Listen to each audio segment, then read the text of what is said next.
ladies and gentlemen, we have an incredible guest.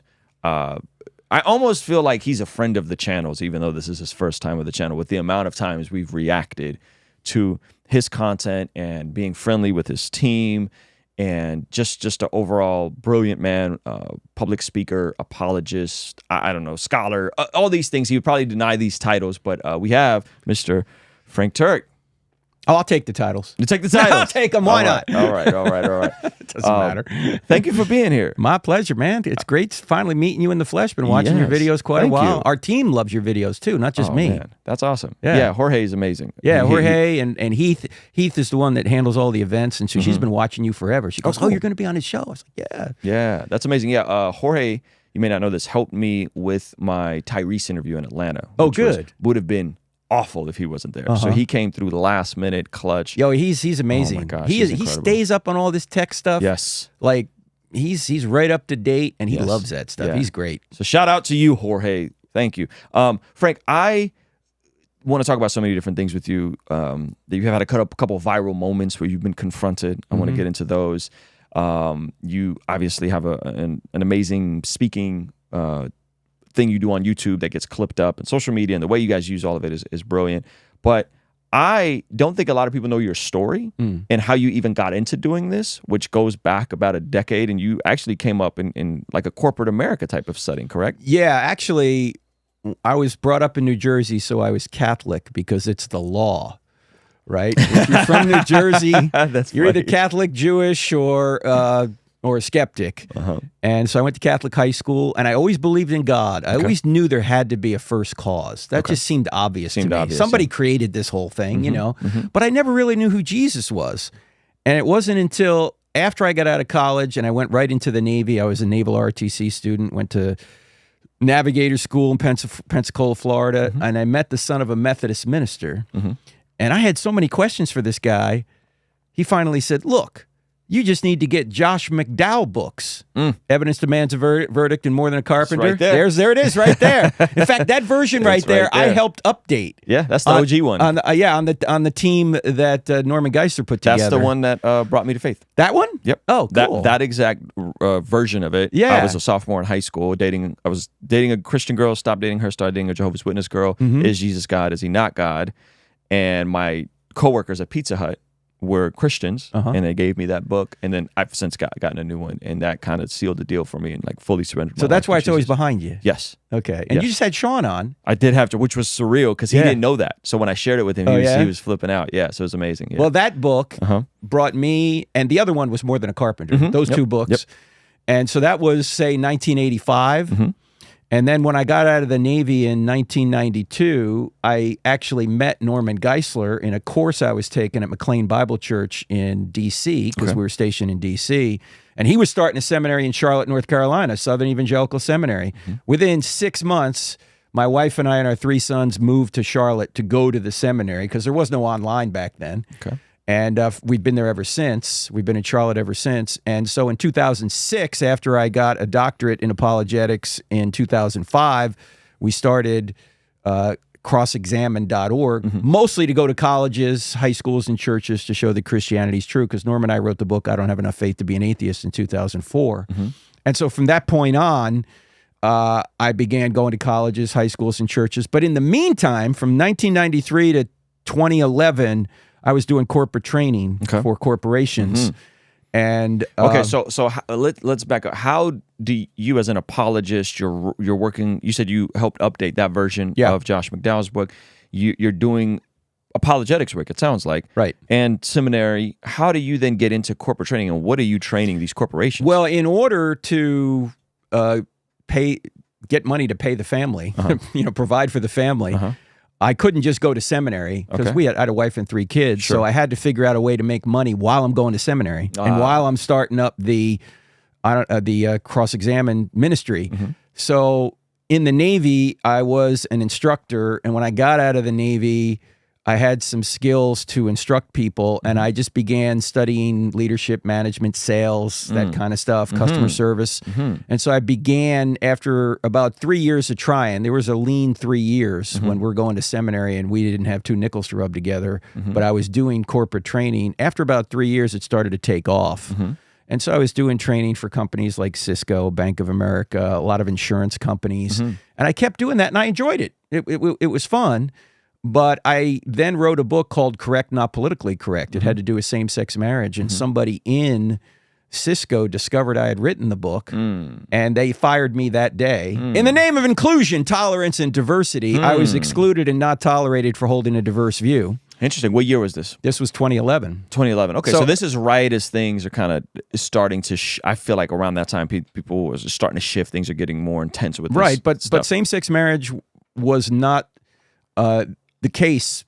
I always forget the name of the case. Hodges versus Obergefell. Something like the case that mandated same-sex marriage on every state. 2015. That was right? 2015. Later, So this is 4 years before that. Yeah. And by the way, 3 years after California shoots it down in 2008. Yes. Crazy. California, not to derail, California votes against same-sex marriage in 2008 and votes for allowing teens and people under 18 to terminate babies without parental consent. That's how screwed up the state was at the time. Yes. Like, yeah, the LGTV people, no, but let babies kill babies. Like insane. I remember looking at that, like, oh, both of these are going to get struck down. Nope, one passed, one didn't pass. Crazy. I don't really blame the people on the other side of this issue. I blame the church, because the church has not been salt and light. The church has been asleep at the switch, so to speak. Okay. The church has been more concerned about living your best life now than loving their neighbor and ensuring that they are salt and light. Yeah. And the way we love our neighbor from a political perspective is to put laws in place that protect innocent people from evil. If we don't do that, who's going to do that? Yeah, that's good. And so the church is really at fault for that. Yeah, we actually just talked, my pastor just talked about that yesterday. We were talking about Romans 13 and the laws of the land and understanding their context versus our context. So I absolutely want to come back to that. But so you write the first edition of this book, and as you're doing your business, and they find out about the first edition of this book, and then what happens? Well, that book initially came out in 2008, and somebody who was in a leadership class who identified as what'd you call it? We call it LGTV. LGTV. They identified as LGTV. Googled my name and discovered I had written the book, and so he called the HR director and said, well, since Frank doesn't agree with same-sex marriage, again, this is even before the decision that mandated it on the states. Since Frank doesn't agree with same-sex marriage, he can't work here. And so I said, or they called me and said, you can't work here anymore. And so I then wrote the CEO of Cisco at the time. His name was John Chambers. And in 2008, John Chambers was on the Elect McCain Commission in California. That was the election between Barack Obama and John McCain. And I was a Navy veteran. Of course, John McCain was a Navy veteran. So I wrote John Chambers and I said, I'm a veteran of the United States Navy. I've been working at your company for several years doing corporate training. And I was fired because I don't agree with same-sex marriage. And the candidate that you supported in the last election didn't agree with same-sex marriage either. Are you qualified to be working at Cisco? The next day I get a call from an attorney who says, what do you want? And I said, well, I don't want anything other than you call the dogs off other Christians. $1 billion. That's right. Well, actually, since I was a vendor, I really didn't have I wasn't like an employee that could bring some sort of civil rights case. You were a contractor. I was a contractor. So they could, I don't like the color of your shirt. You're fired, So, but I just wanted to point out the inconsistency of it. Sure. And so they set me up with a lady at the company who was the head of inclusion, tolerance, and diversity. So I kept trying to re-educate you? Yeah, I kept asking her questions like, What do you mean by inclusion? And what do you mean by diversity? And what do you mean by tolerance? This is what they're doing to Jordan Peterson right now. They tried to do this to you in 2000. You know, like you heard about the whole. Sure, yeah. So this is the same exact thing. This is 2011. That's crazy. Yeah, so I kept asking her questions that she couldn't answer. Yeah. I mean, when you say inclusion, why am I not included and tolerated for holding a diverse view? If you're all about inclusion, tolerance, and diversity. Right. Because inclusion, tolerance, and diversity doesn't mean what we think it means by the plain language. It means if you don't agree with us, we're going to hurt you. So the conversation did not go well. So my friend Mike Adams, who was a columnist at the time, and I said, you know, we got to go public with this. We just can't let this go. So we began writing columns. He wrote a column called The Cisco Kid. And I wrote a column called Sex at Work. By the way, don't Google that. Don't Google Sex at Work. It'll take you right to Harvey Weinstein's website.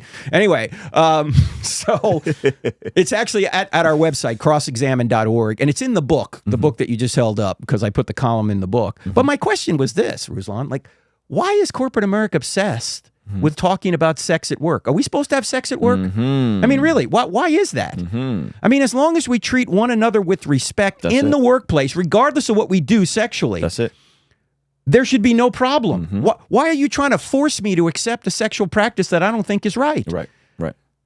Why are we talking about this at work? I just put out a song, and one of the lines in the song said, and if you don't agree with it, they'll call it a phobia. Yeah, that's right. So it's like, if you don't affirm, if you don't agree, now you have a phobia and a fear of something, which to me is the weaponizing of language. Because my wife has a real phobia of animals. We don't know why. She didn't get bit as a kid, but if there's a dog off a leash, she freaks out. She makes me a human shield. And I've seen, I'm not joking, Frank. Yeah. I've seen her jump on couches. I've seen her jump on chairs. Really? I've seen her jump on cars. I've seen her jump on dining room tables. That's a phobia. Yeah. That's a real paranoia and fear of something. So I think the weaponization of language to say, now you're phobic and now we have fat phobic, we have all these different phobias, and it's like, no, I just don't want to be fat. I'm not afraid of fat people. I love fat people. I got fat people in my life. I just don't want to be fat, right? And so it's the same thing with this other stuff. Is like, I was talking to a buddy, and this was heartbreaking, and we were talking about this conversation, and we were talking about Lecrae's video reacting to Lil Nas X, and Lil Nas X was trolling, making a Christian song. And Lecrae was kind of like defending him because the church was quote unquote homophobic. And me and Lecrae had a private conversation about this. And so I was having a conversation with my buddy, and I said, man, the use of language and the weaponization of empathy is a mess, because like, this isn't the church's fault that Lil Nas X wants to troll the church and be a gay Christian artist and talk about he wants to be on his knees for prayer and for other things, right? That's not the church's fault. And that's kind of like Lecrae's video was about it. I didn't react to it, but I privately talked to him. And my buddy was like, well, you don't think the church is homophobic? And I was like, I'm sure there are Christians out there that are homophobic, but what do you mean by homophobic? And he said, oh, I just found out that my family, one of our acquaintances came out to us, and I'm afraid of having her and her girlfriend around us, and I don't know.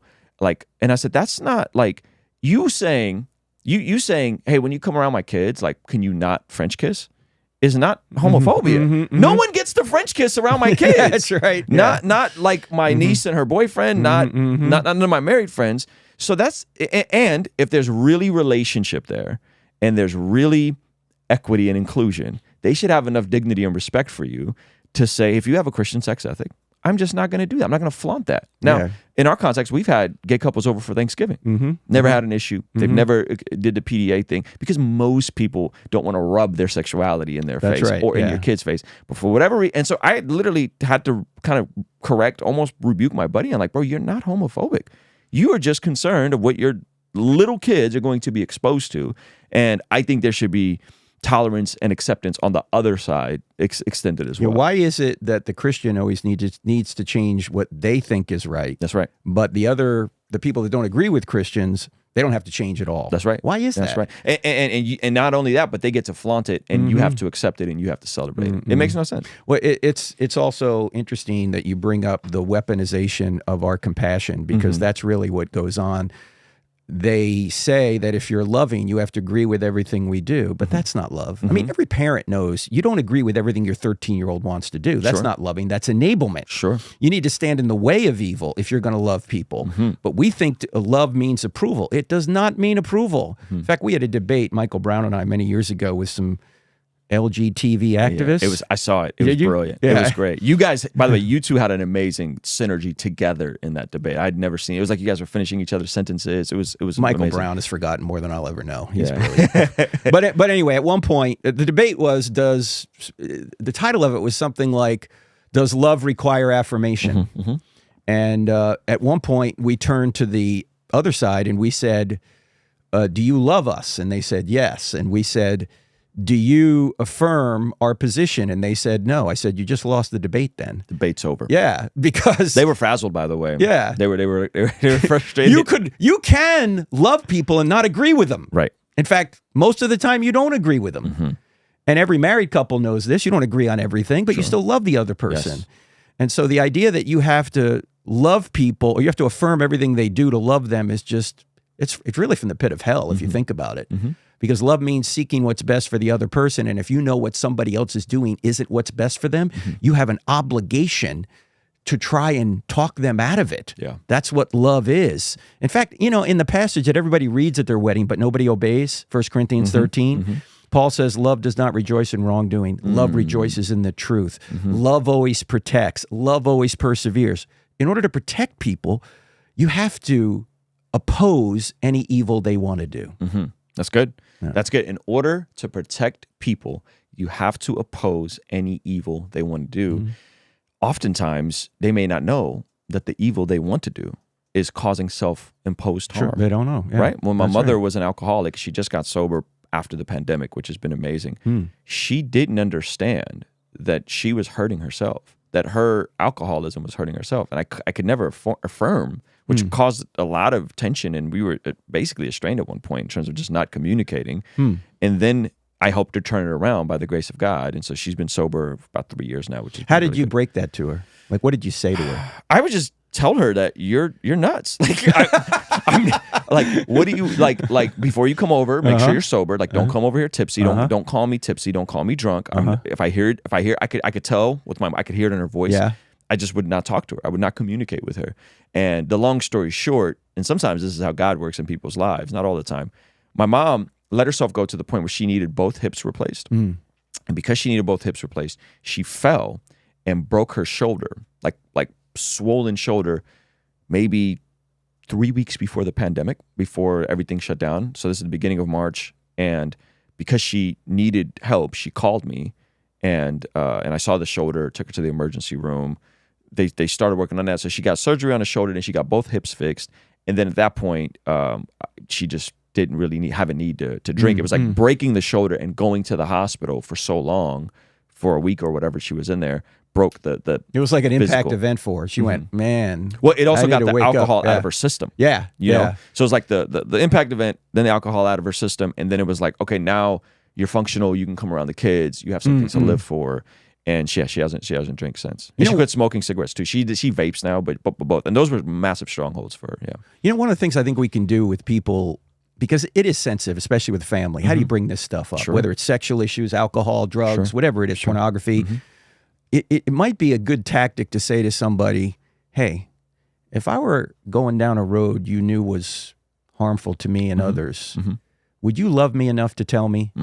What's the other person going to say? Well, yeah. Then you can say, thank you. Can I do that for you right now? Because I think the road you're going down is going to be harmful. That's and good. The reason I'm telling you this is because I love you. I couldn't hate you more by remaining silent, and I don't want to remain silent. That's good. That's good. That's a great question. If I were going down a road that was harmful, would you love me enough to tell me? Would you love me enough to tell me? That's a great way to engage in that conversation.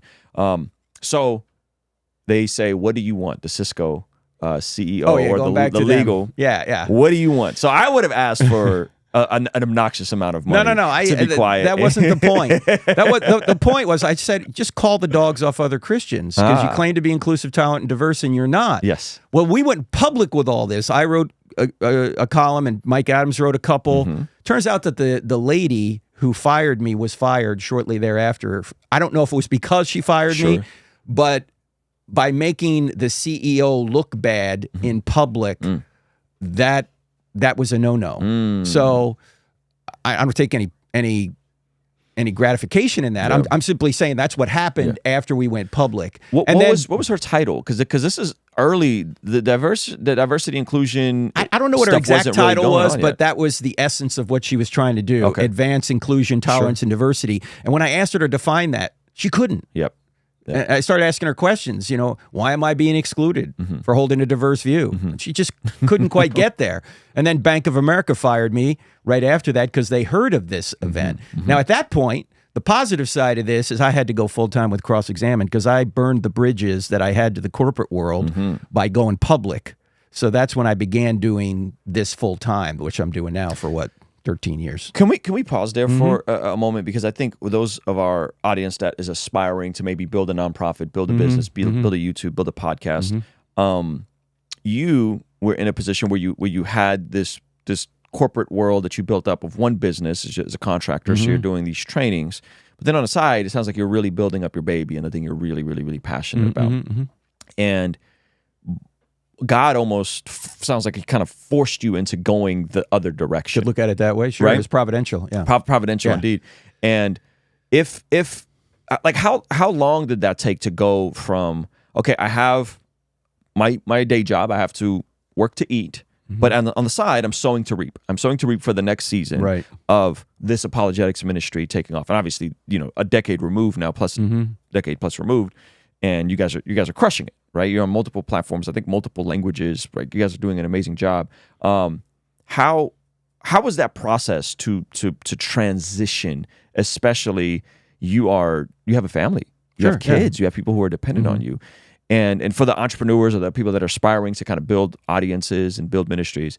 What insights would you have for them? I'd say be patient. It takes a long time.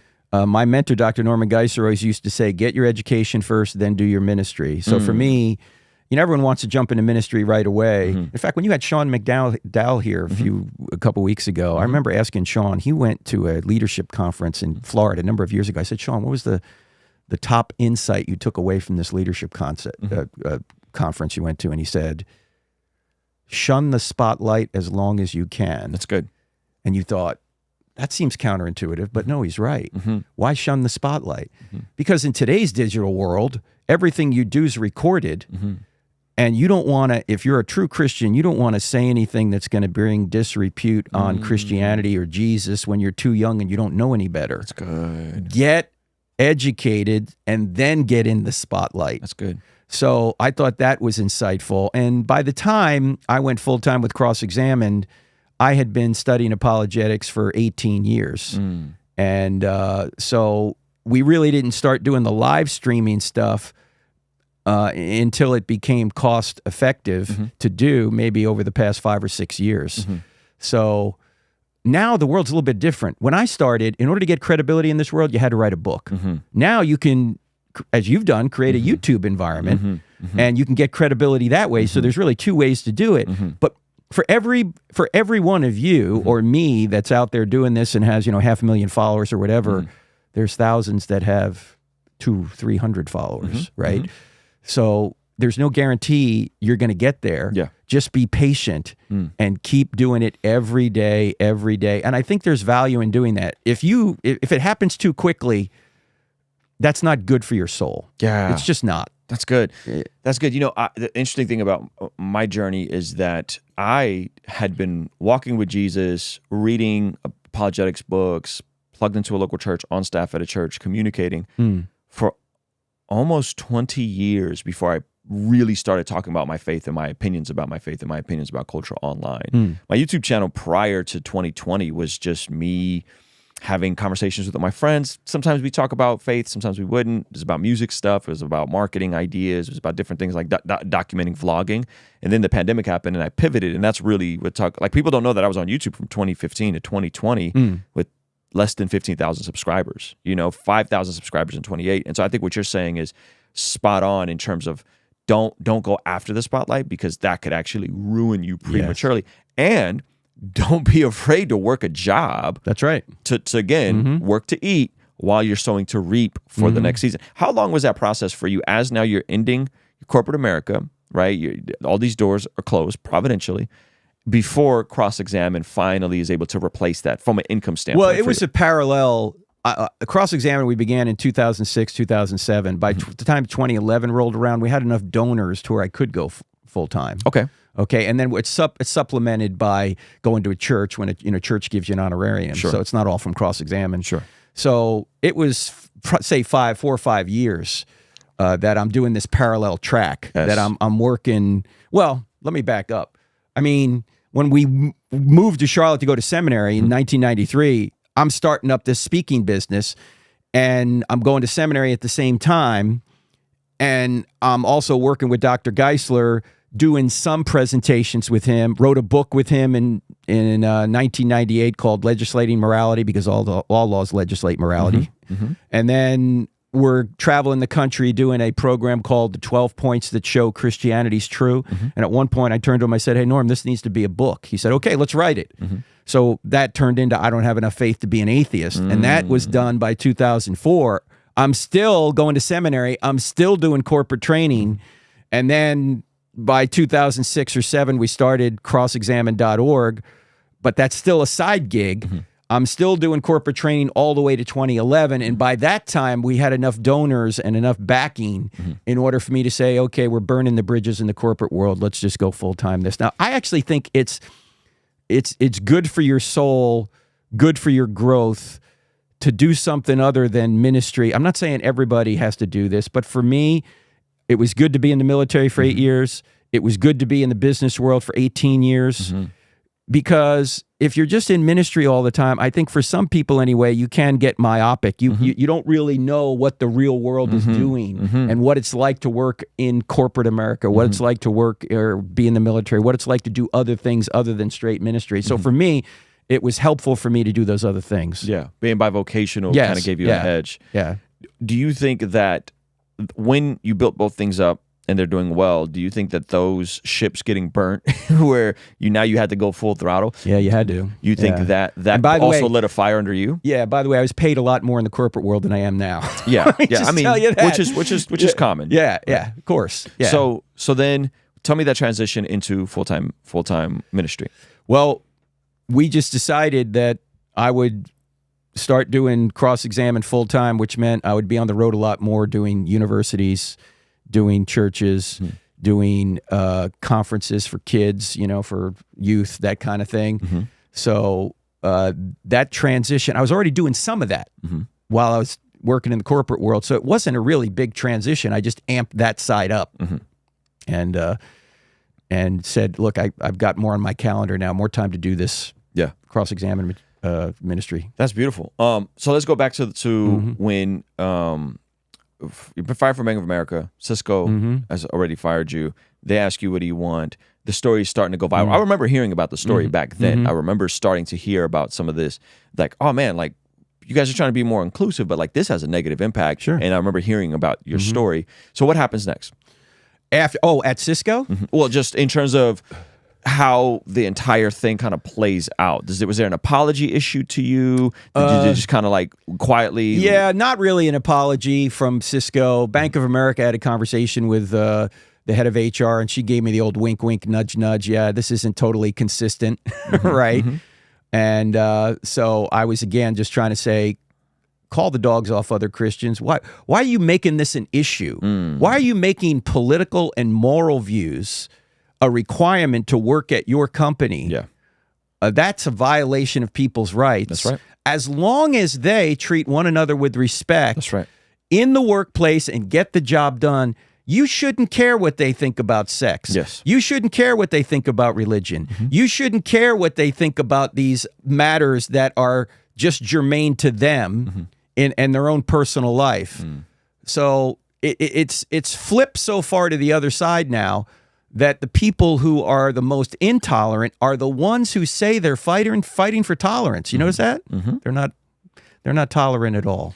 So she gives you the wink, wink, and I think these inconsistencies obviously have amplified, right, over the years.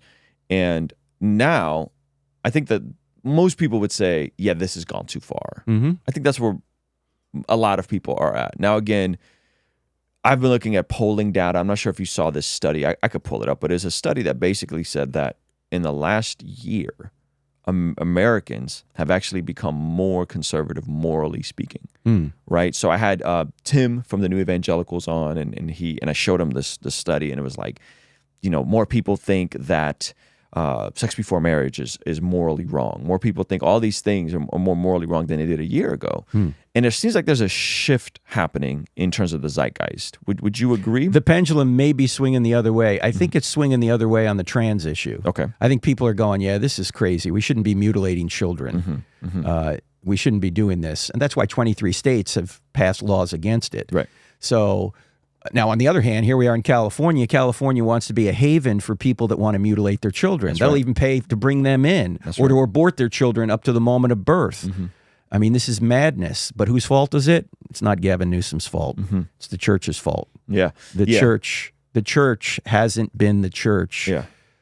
In fact, maybe we can talk about this for a minute. I think the biggest problem the church has practically is too much prosperity. And what I mean by that is, look, I don't want people not to be prosperous. I'm simply saying a bigger test is not suffering. A bigger test is prosperity. Because when you get too prosperous, you start forgetting about God. I don't need God. I can do my own thing. And look, I love California. I used to live in California when I was in the Navy. I think it's the most beautiful state in the country. It's got everything. I agree. It's got everything, right? Yeah. You got beaches, you got mountains, you got redwoods, you got lakes, you got just amazing sights and the weather. I mean, it's just who would not want to live here if you could? God makes a beautiful place. What do human beings do? We mess it up by rejecting the truths that God has provided for us. And we try and create our own utopia, not realizing that human beings are flawed. Human beings have a sin nature.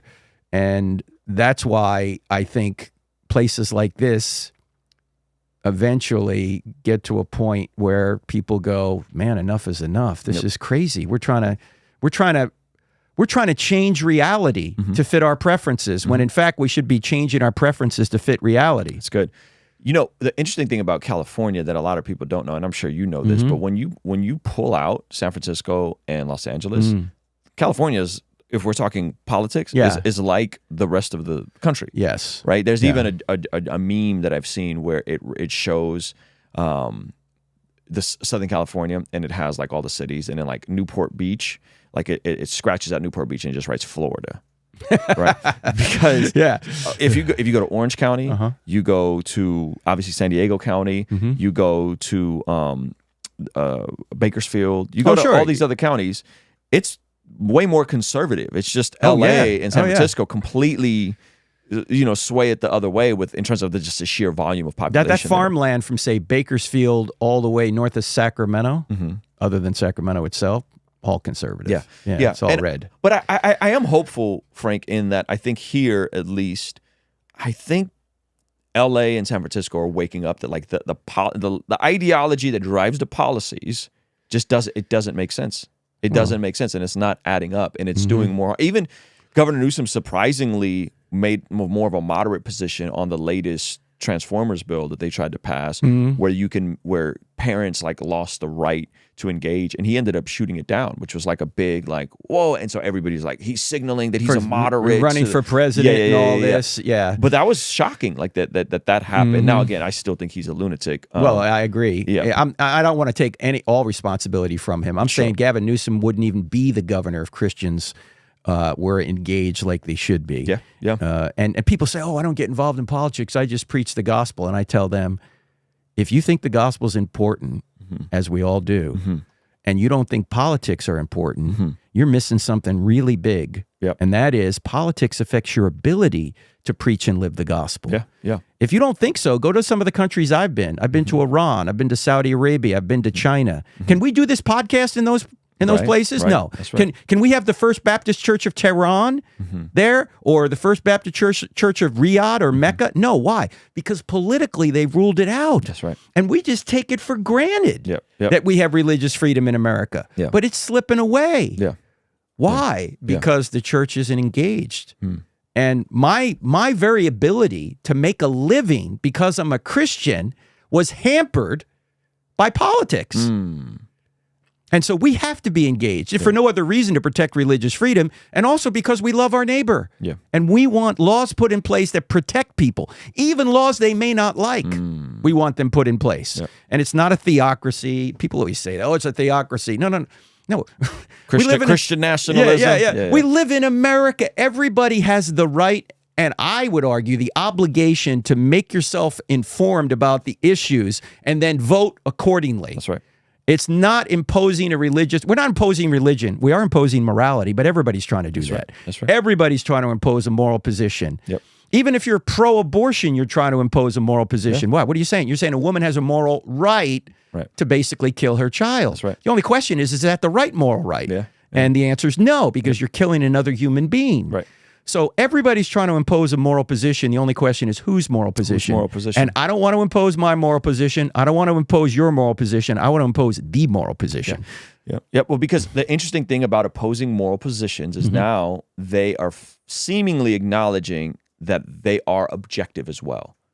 Right? So if you take the unborn situation, they would say, no, it's objectively wrong to impede on a woman's right. That's an objective statement that alludes to an objective truth. Yeah. Hey, it's morally wrong to not affirm these people have a right to be happy and all these things, right? That's so I appreciate that at least they are acknowledging that there is an objective moral standard, and then we just have to do the backwards work of saying, okay, well, what is the objective moral standard?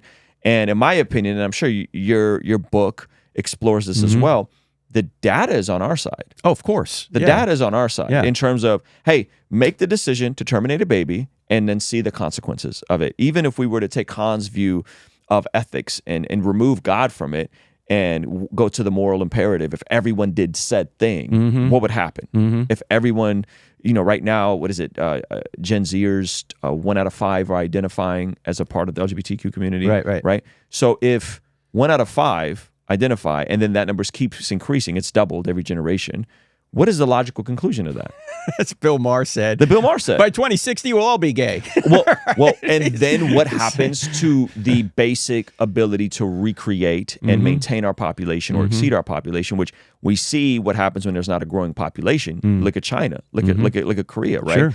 They can't support their own infrastructure, right? So even if we just think about it logically, this stuff doesn't make sense. Well, that's why logically. in the book, Correct Not Politically Correct, I asked people to consider just 2 questions, and here are the 2 questions. What would happen to society if everyone lived faithfully in natural marriage, marriage between a man and a woman? Well, just think about it. Child abuse would go down. Obviously, divorce would go down. You'd have more families together, so you'd have parents in the home, dads in the home, which is huge. You'd have lower taxes because the government wouldn't need to bloat itself to try and make up for the broken family. You'd have so many things that would be better in society. Next question. What would happen if everyone lived faithfully in same-sex marriage?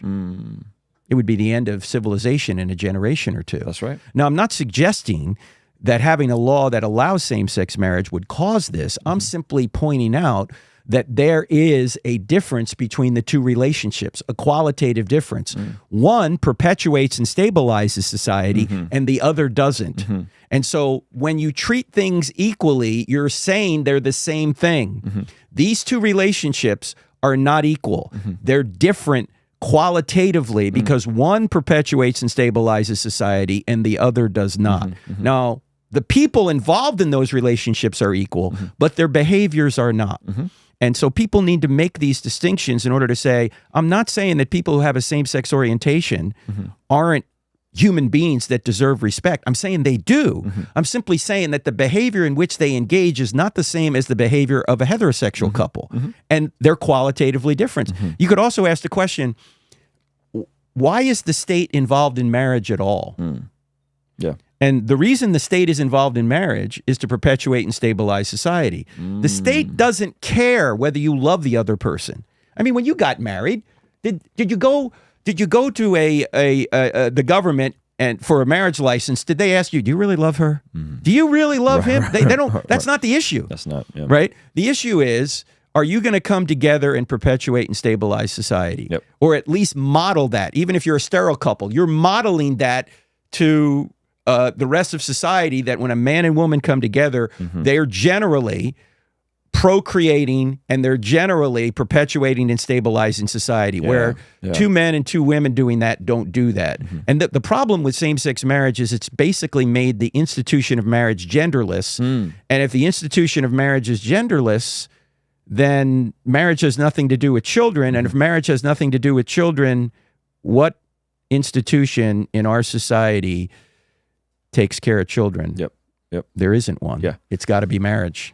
And so it's so interesting that, like, when we have these linear conversations, it all clicks, but for whatever reason, it almost seems like there's a veil over people's eyes where it doesn't. You have to kind of reinstate this multiple. It's the end of Romans 1, Ruslan. That's what it is. That's you good. read Romans 1, you suppress the truth long enough, God gives you up to your own desires, you're engaged in futile thinking to the point where you're not only doing evil, you're encouraging other people to do evil. Romans 1, verses 18 to 31, or 32, is the most accurate description of our culture, yet it's written 2,000 years ago.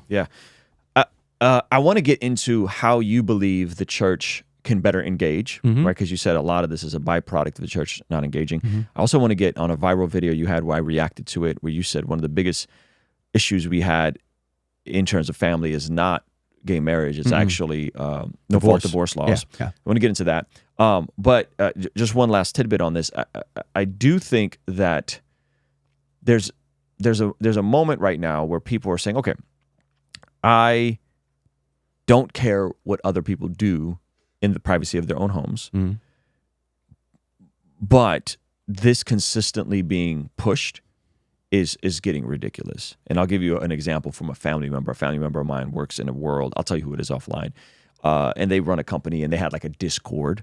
And in this Discord, they have a video game channel where they talk about the latest video games. I don't know why they wanted business Discord with video. Like, what are you guys doing, right? Like, y'all got too much time on your hands. I hate meetings. I hate Slack. I hate all of it, right? But they have this Discord, and in the Discord, there is all the employees, and one of the employees was talking about the video games, and he was talking about the new Harry Potter video game. And sure enough, one of the Transformers that worked for the company, who already wasn't a great employee, goes into this Discord and like completely flips that this person was talking about Harry Potter because the author of Harry Potter is deemed transphobic. Transphobic. This is a real story. And basically, this is one of my family members who's not a Christian. He probably affirms LGBT lifestyle and all that kind of stuff, right? He doesn't think it's a sin. And he's telling me this story, and he's like, this Transformer basically ends up bullying the other person in the Discord and shaming them for playing this Harry Potter video game, to the point where the executives have to step in and say, you need to stop. Like, you cannot bully people like this. He already apologized. Like, leave it alone. This escalated them to them firing this Transformer employee. Really? And in this whole story, he's trying to use the proper pronouns. And I'm just like, because they're like non-binary or something. I said, just say she. Just say she. Stop. I said, you know this is nonsense. Right. You telling me this story proves that you know this is nonsense, right? And he's laughing about it, and we're having a good time. But this is to the point where, and I hear these stories all the time. This is a family member of mine. And so he's telling me this, and he's just like, yeah, this stuff's getting kind of nuts, man. This is getting pretty nuts. And we as a company don't even know how to deal with it, and it's exhausting to be thinking about this stuff. And so I think if there's one of those stories that of a family member I know, there's other stories I'm hearing that they ended up firing this person. She threatened to sue, and so they kind of like got away from it, and they're like now here's the flip side of all this.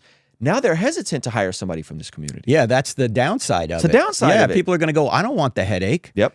In fact, it does the same thing. That's one of the problems with affirmative action is that people think, well, if I hire somebody who's a minority, they're going to have a case against me if they get fired legitimately. Like they're not doing their job. Yep. They can spin it in such a way that now they're going to. So I'm not even going to hire any minorities. So it has the opposite effect of what the law is supposed to try and help. That's right. Hire minorities. Right. And so that's going to be a problem. Yep. And J.K. Rowling, to her credit, has decided, look, you're erasing women by claiming all these trans rights. And she has no problem personally with this morally. She just has a problem with the fact that you're erasing women. Why? As we point out in the book, Correct Not Politically Correct, that despite the fact that advocates of transgenderism claim there are multiple genders, the whole view presupposes only two genders. Why? Because if I'm a man, yet I psychologically think I'm a woman, I have to have some idea what a man is and some idea what a woman is to know I have this mismatch between my psychology and my biology. If I couldn't know what a man or a woman was, transgenderism would be impossible. Also, for me to try and make the so-called transition, which is biologically impossible, but if I try and do it, again, I have to have some idea what a man is and some idea what a woman is to try and make that transition. Again, if those genders didn't exist, there would be no way to be a transgender. So on one hand, they're trying to say there's an infinite number of genders. On the other hand, they have to admit there are only two because without it, there's no way to be a transgender. Yep. Because then you're just kind of cosplaying as the opposite gender, which is offensive to that. Like now you're doing things that are stereotypical of women, but not all women exhibit these stereotypical attributes that you're now doing, like the Dylan Mulvaney thing, right? Where he's Well, this is why J.K. Rowling said you're erasing women, because if there are no genders, there are no women, and if there are no women, there are no women's rights. That's good. Yeah, and she's right. You know, that's right. So you're and as you see what's going on in women's sports, it's women are being unfairly disadvantaged because biological men are getting into their sports and winning these meets and winning these events that women have been training for years. That's right. I mean, imagine if, what's his name, Leah Thomas, I don't know what his real name is, his birth name, but a male, he wants to go to the Olympics. Imagine if he gets in the Olympics and wins an event that a woman has been training for years, and he just has the biology to beat her more easily. See, how's that fair to her? So this is where I think the left made a massive miscalculation and misstep, is they went from the party of equity in the sense of racial equity and the BLM thing, which we could talk about it. You had a really interesting conversation with someone who had a conversation with you about the CRT stuff. I remember I was watching that and I was like, oh, this is cool. It was cool to see you even engage in the conversation and be gracious and gentle. So it's like they went from that, which I think is, even though there's connection to Marxism there, right, and some of the class warfare stuff there, but they went from that to hitching their wagon behind like trans sports. Well, like what a gross miscalculation. But when you look at the BLM initial statement and the stuff they were for, disrupting the nuclear family, trans rights, all these things, it makes sense that the connection there happened. But I think there's a lot of folks that I'm friendly with that are disoriented. Like, why are we backdooring all this other insanity? Like, we just don't want people to be mistreated by police. Like, that's an issue. We need to deal with that issue. Body cameras, there's the 8 Count Wait campaign, all these different things that they've developed. And now all this other stuff got backdoored, and it seems like the left just went completely full force on this stuff. And now I'm starting to see some tension. I mean, even if you look at leftist platforms like the Young Turks, right? They're even saying Anna, I think her name's Anna Kasparian. She's an Armenian girl on there. Fully anti-Christian, anti-God in my opinion. And she's now being canceled within this ecosystem because she's not dealing with some of the trans insanity. And so there's even like, wasn't she on Patrick Bet-David's show? She was on Patrick Bet-David's show. Yeah, and she's going, this is crazy. This is crazy. The left is eating itself, basically. It is. But you know why, and you know why this is, maybe our audience might not. The reason you have strange bedfellows is because they buy into the Marxist oppressor-oppressed category. This is why you will have the LGTV people, as you put it, siding with Hamas in Israel when the first people Hamas would throw off a building would be the LGTV people, as you put it. That's right. You go, how can these people agree with one another? Because they're just buying into the oppressor. Now think about this. Which people group in the history of the world has been more oppressed than any other? Jews. That's right. Obviously. And yet, these people think they're the oppressors. Jews have been more oppressed, more tortured, more beaten, more killed than any other group in history. I'm not saying everything Jews do is correct. I'm not saying everything Israel does is correct. I'm simply saying, if you look at history, they're not the oppressor, they're the oppressed, and yet these people who are buying into Marxism are trying to say, oh no, Jews are the oppressors. And that's why they have such strange bedfellows. It's really hard to figure this out. Well, it's that weird Venn diagram of like the overlap, right? Like you guys, the overlap becomes oppressed ideology. And a lot of it is they say because, you know, Hamas doesn't think like the West, but they know how the West thinks. And so they're playing right into this sort of ideology, even though you're totally right. Like I believe in most of those countries, those types of relations aren't even legal. Meaning, like, if you go to Dubai, like, you're not allowed to. Oh, of course not. No. Right? Yeah. So it's like the places where there's the most tolerance and or acceptance are the places that have the most Christian influence. Yeah, I want to ask our people out there to think about this. Which countries have more freedom? Countries that have Christianity in their background or countries that have Islam in their background? Just think about that. Yep. It's always the Christian countries. Why is that?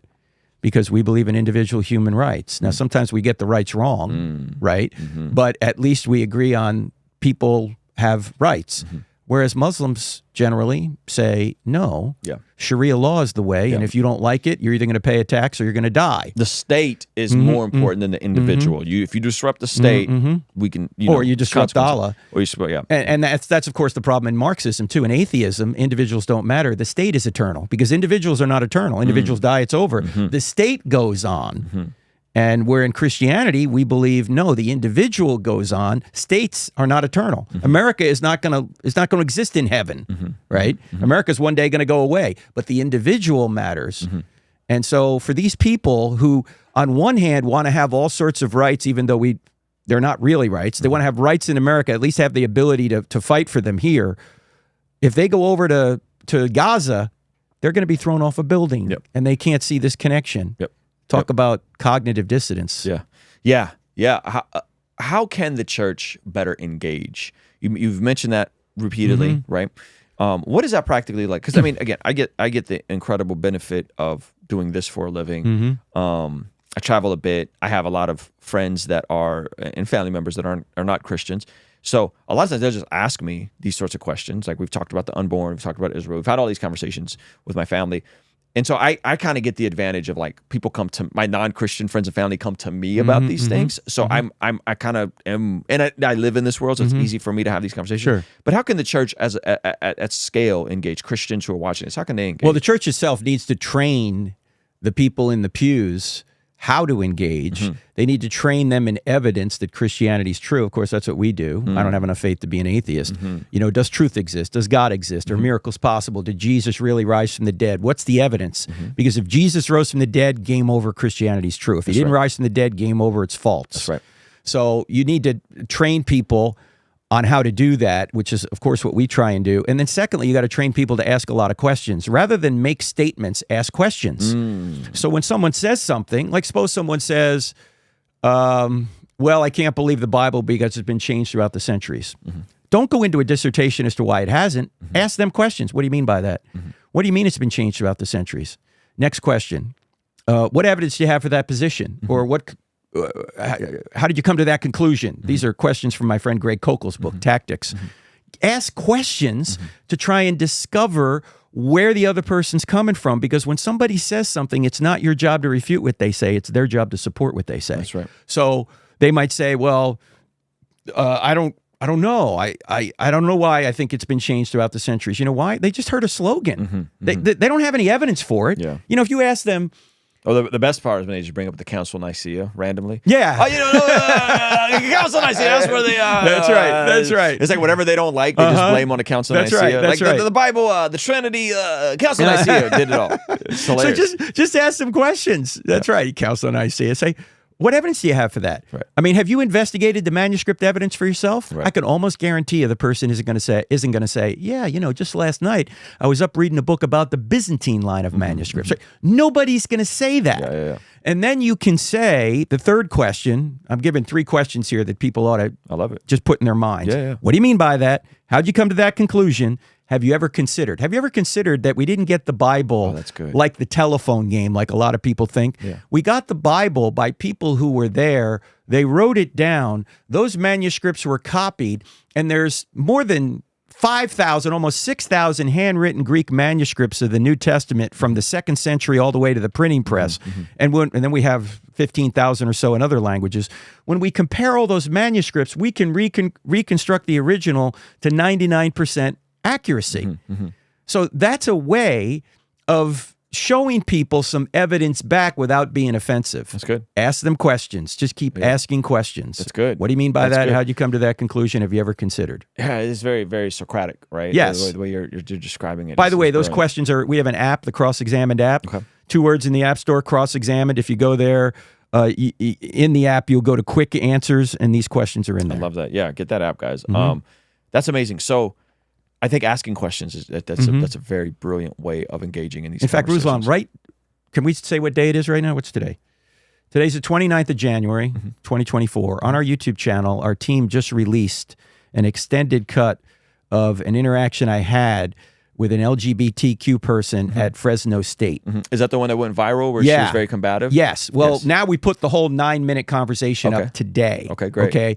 Now, if you watch that interaction, she or he, I still don't know if Mav, this person, was a he or a she, or is a he or a she, but Mav started making moral pronouncements. I have rights. I haven't been treated well. Christians have been evil to me, this kind of thing. So I started asking questions.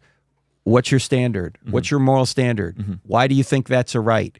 And you'll see the conversation just devolved into almost a shouting match on her part or his part, because Mav couldn't answer simple questions like, where are you getting this moral standard from? Why do you think that's true? Why do you think that's right? And so asking questions is the key. Now, in a public forum, I'm not trying to convince the other person. I'm trying to convince the people in the audience. I'm just asking questions, and we'll see how it goes. In a private forum where you have more time and can nuance things, then you're trying to convince the other person. But if you're in a debate publicly, my job is not going to convince the other person. Yeah. My job is to demonstrate a Christian attitude and asking the right questions so people can then go, yeah, he asked her some questions that she couldn't answer. I'm planting a seed at that point. Yeah. Right? How are you, considering you being very open about these views, how are you able to go into these public places? A lot of these are universities. And host these discussions and then have non-Christians come in and be angry when they engage with you. Yeah, we're invited by Christian groups. Okay. So if it's a state school like Fresno State, most of the schools we go to are state schools, so they can't deny us because there's a Supreme Court decision about equal access. If they invite an atheist, they have to not prevent a Christian from coming and vice versa. So any Christian group on campus, whether it's Cru, whether it's InterVarsity, whether it's Ratio Christi, which is a group devoted to apologetics, and many others can invite us. They just need to go to crossexamined.org, click on Invite Us to Campus, and we'll show up. And then we publicize it on campus, around the community, and we get people from campus, including atheists showing up, as you'll see. And then, of course, people from the community come as well. So it's done through Christian groups, equal access. Got it. That's okay. So...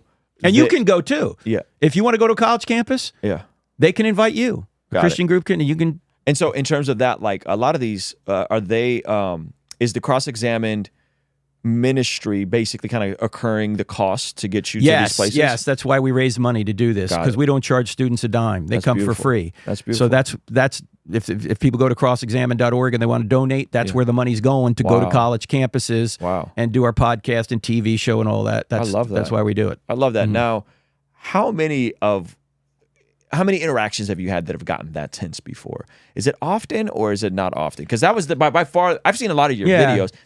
By far, she seemed to be the most combative. Yeah, I would probably say 98% of the people are more calm and respectful than that person. Okay.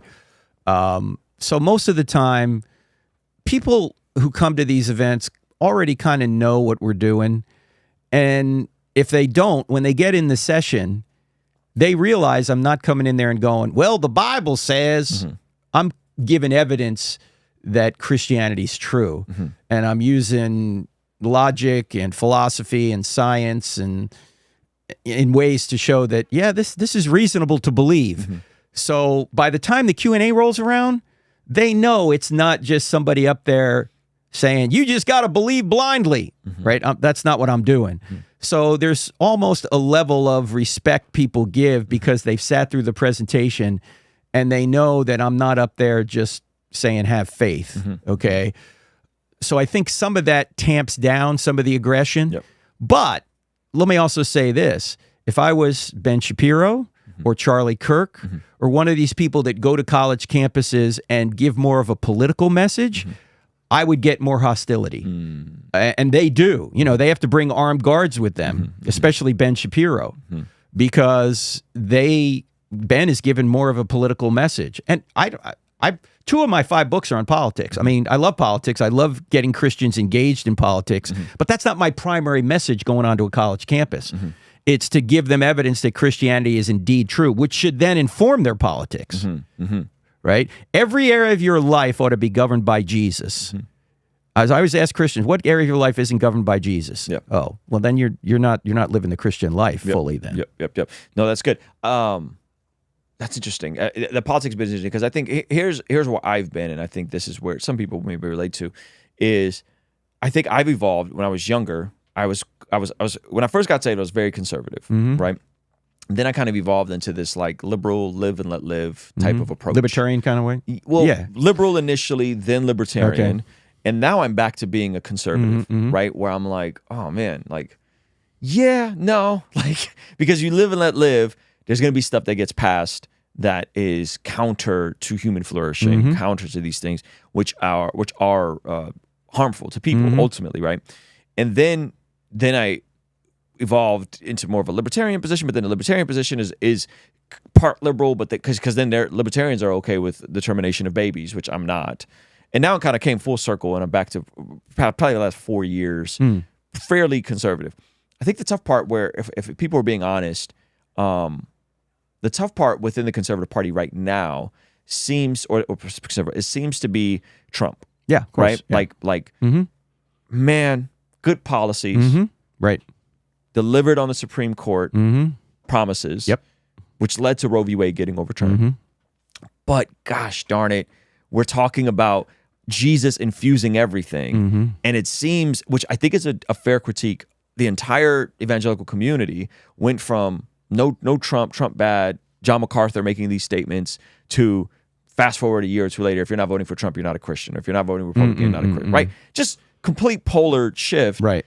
And it was like, yes, I understand we're not electing a pastor. I get it. But gosh, and this was Tim from the New Evangelicals critique, and this is kind of what led to this deconstruction. He shared it on my channel. Was he said, the very thing that you guys told me not to get behind, everybody got in line and got behind. Okay, let me just ask you a question here. Sure. Now you're going to do the thing to me. No, it's not for you. It's for Tim. Yeah. Tim, because Christians support Trump, does that mean Christianity's false? Oh, yeah, absolutely, yeah. So where do you come off? Right. You're if your faith was built on how Christians behave politically, yes, then you weren't a Christian to begin with. Yeah. The reason we're Christians is not because we like a certain political view. Sure. Christianity informs our political view. Yeah. Christianity doesn't. Our political views don't determine Christianity. He's got it backwards. Sure. The reason we're Christians is because there is a God. We're not him. Jesus came, rose from the dead to prove he is our sacrifice, and that one day we'll rise from the dead as well if we trust in what he's done. Yep. We're going to be forgiven and given his righteousness. In other words, we're Christians because it's true. Yes. Now, out of that truth informs everything else we do. And I would agree with Tim if he were to say, look, Trump is boorish, Trump is unkind. Trump has lied. Trump has done immoral things. I agree 100%. In fact, in the primaries, I didn't vote for Trump. In 2016, I voted for Ted Cruz. Okay. I just thought he was a better candidate morally and policy-wise. Sure. Trump got in. I thought Trump's policies were good. I'm still upset with his boorish behavior. Look, I've been with Trump a couple times personally. I ran a meeting for him once with religious leaders. And, you know, Trump is an odd human being. Let's just admit it. And other people who have been with him have said the same thing. Trump is the opposite of most politicians. Most politicians are nice in public and they're jerks in private. Trump is the opposite. I've heard that. Trump is nice in person and he's a jerk in public. And you go, why is that? Lay all that aside for a second. By the time you get to the general election, you've only got two choices, honestly, right? And I would love to have a guy who is a good personality, behavior-wise, and has great policies.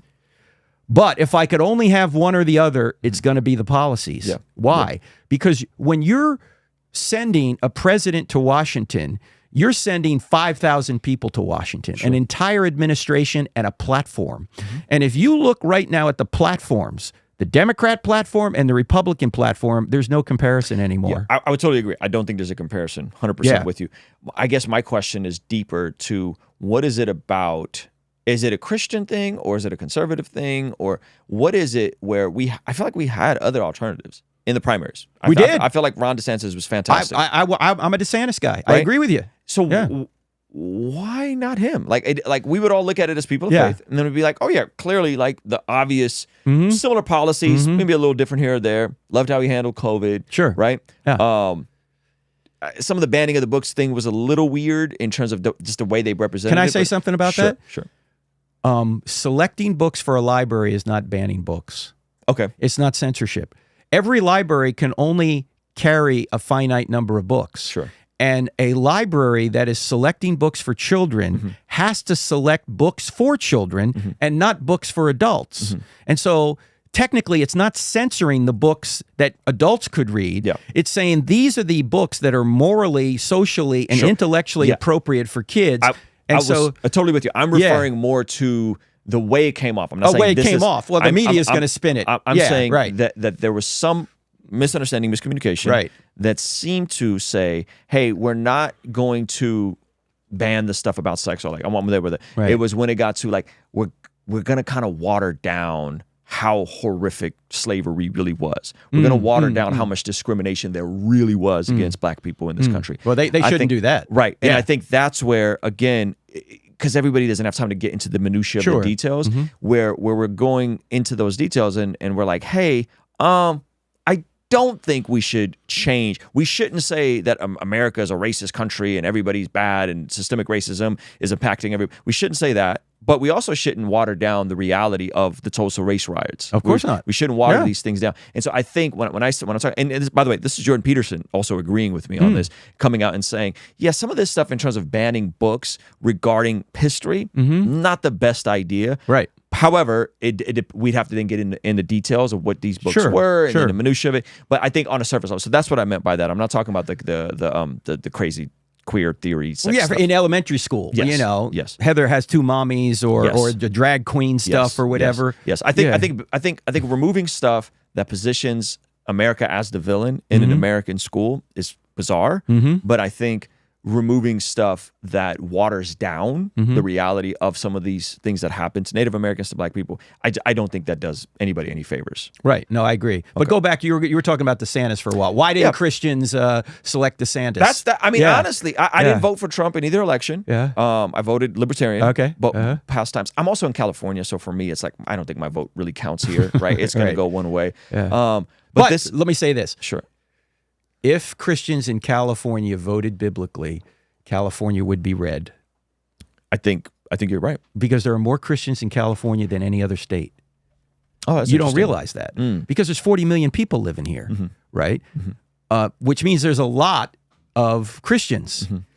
And the problem is we we don't vote because it's not going to matter. No, if Christians voted biblically, California would be red. Well, I voted libertarian in the general election. All the other stuff, I vote in the like the laws and the things that are getting passed, right? So I vote in those. Or the congressmen, or Congress people that you vote in, some of them are down ballot.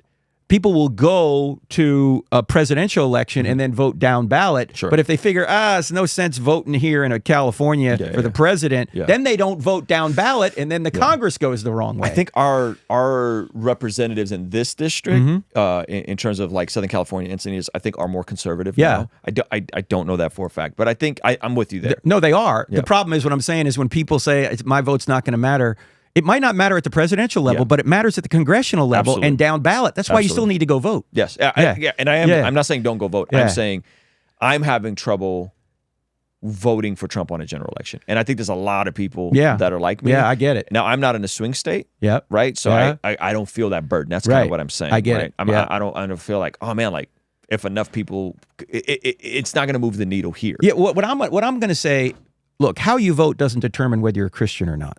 I will say this, though. If you are a Christian, you ought to be voting for conservative principles because biblically, God doesn't want children murdered. Agreed. God doesn't believe in marriage other than a man and a woman. God believes that security is important. Okay? I mean, there's a wall around Jerusalem. I mean? Sure. God believes that people should have the ability to worship him without government interference. God believes in all of these things. And it seems to me when you look at the party platforms, and also, by the way, God believes that you ought not divide people racially, which is what the Democrat platform wants to do. In fact, in the 2020 Democrat platform, people don't realize, if you read it, it says, we believe in using race to determine preference. I'm not using, I'm paraphrasing it, but basically they want to use race. The Kim D stuff. We're getting into fixed past discrimination with current discrimination. They want to use race to discriminate. That's not the biblical way. Agreed. So you ought to vote that way. Now, if you say, well, I can't vote for Trump, I get it. Okay, if you don't think you can do that, that's your own conscience. But you ought not be voting for the Democrat platform. I 100% agree with you. So why not a better conservative selection in the conservatives? I mean, in the primaries. Like, why not DeSantis? Well, actually, I like Vivek, and he's not even a Christian. Yeah, I know. But I was like, oh man, like he's just. I feel like Vivek handles himself much better when he's under pressure and he's able to navigate these conversations without coming off like a jerk. Right. And more of the same policies, if not even more conservative in a lot of his policies. Again, we remove the fact that he's not a Christian, right? Or DeSantis. Like, I think both of those were. So why did Christians not get behind him in the primaries? Well, actually, we don't know if they've gotten behind him in the primaries because we've only had one. I mean, the way it's looking is it's about to be a landslide. Well, because DeSantis is already out. DeSantis he was out right after Iowa. Vivek is out. Vivek is out. It's only Haley and Trump.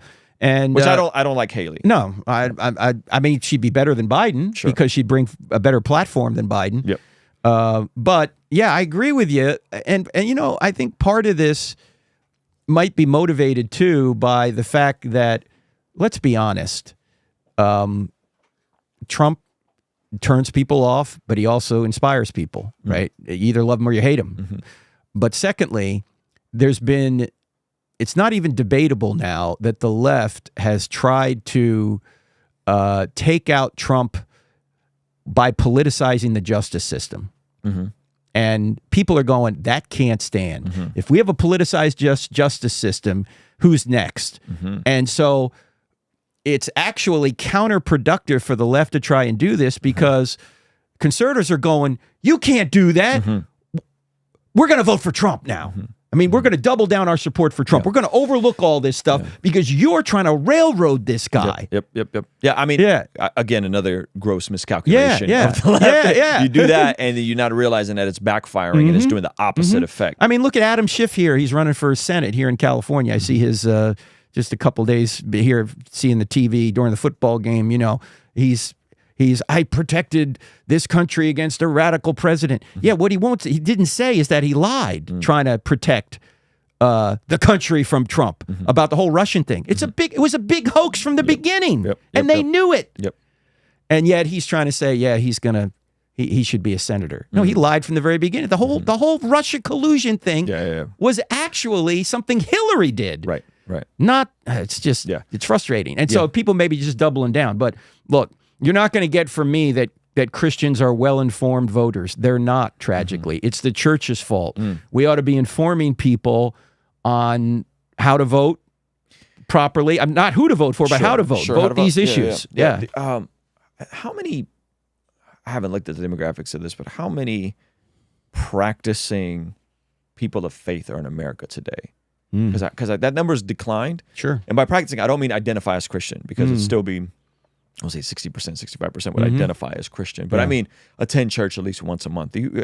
Oh, yeah, it's lower than 50%. It's somewhere around 40%. 40%? Yeah, 40-something percent. That's still a lot of people. Yeah, it is. Oh, yeah, it's like a if ton those of people were engaged in the primaries and they attended church, or let's just say in a biblical church, right, that still believed in the things that we say are not essential in terms of salvation or not, but essential in terms of, like, hey, these are the orthodox views with these things, right? I wonder if that would move the needle in terms of the primaries and the goofiness that we're seeing in these primaries. Yeah, you know what's going to move the needle? It would be a depression. I'm not rooting for a depression, but I think one of the biggest problems we have is prosperity, too much prosperity. Now, I don't want people to be not prosperous, don't get me wrong. I'm simply saying when prosperity overtakes us in the sense that we think, hey, we got this all figured out, we don't need God. Then we set ourselves up for a fall. Pride comes before the fall, as the scriptures say. And if you look at the cycle in Judges, that 400-year or 350-year period when they didn't have a king, what happened to Israel? When they got prosperous, they forgot about God and they did evil. God judged them. Then they repented. They came back to God. They got prosperous again. Then the cycle went on again. They forgot about God. They did evil. Where are we in America now, if you think about it? We're on the edge of prosperity, being about to be judged, it seems to me, for the evil that we're doing. Gosh. What do you think that looks like? I don't know. I'm no prophet, but eventually this country is going to break up, I think. I mean, Texas is going to secede. Someone's going to say enough of this. Now, what happens? It's not as simple as that.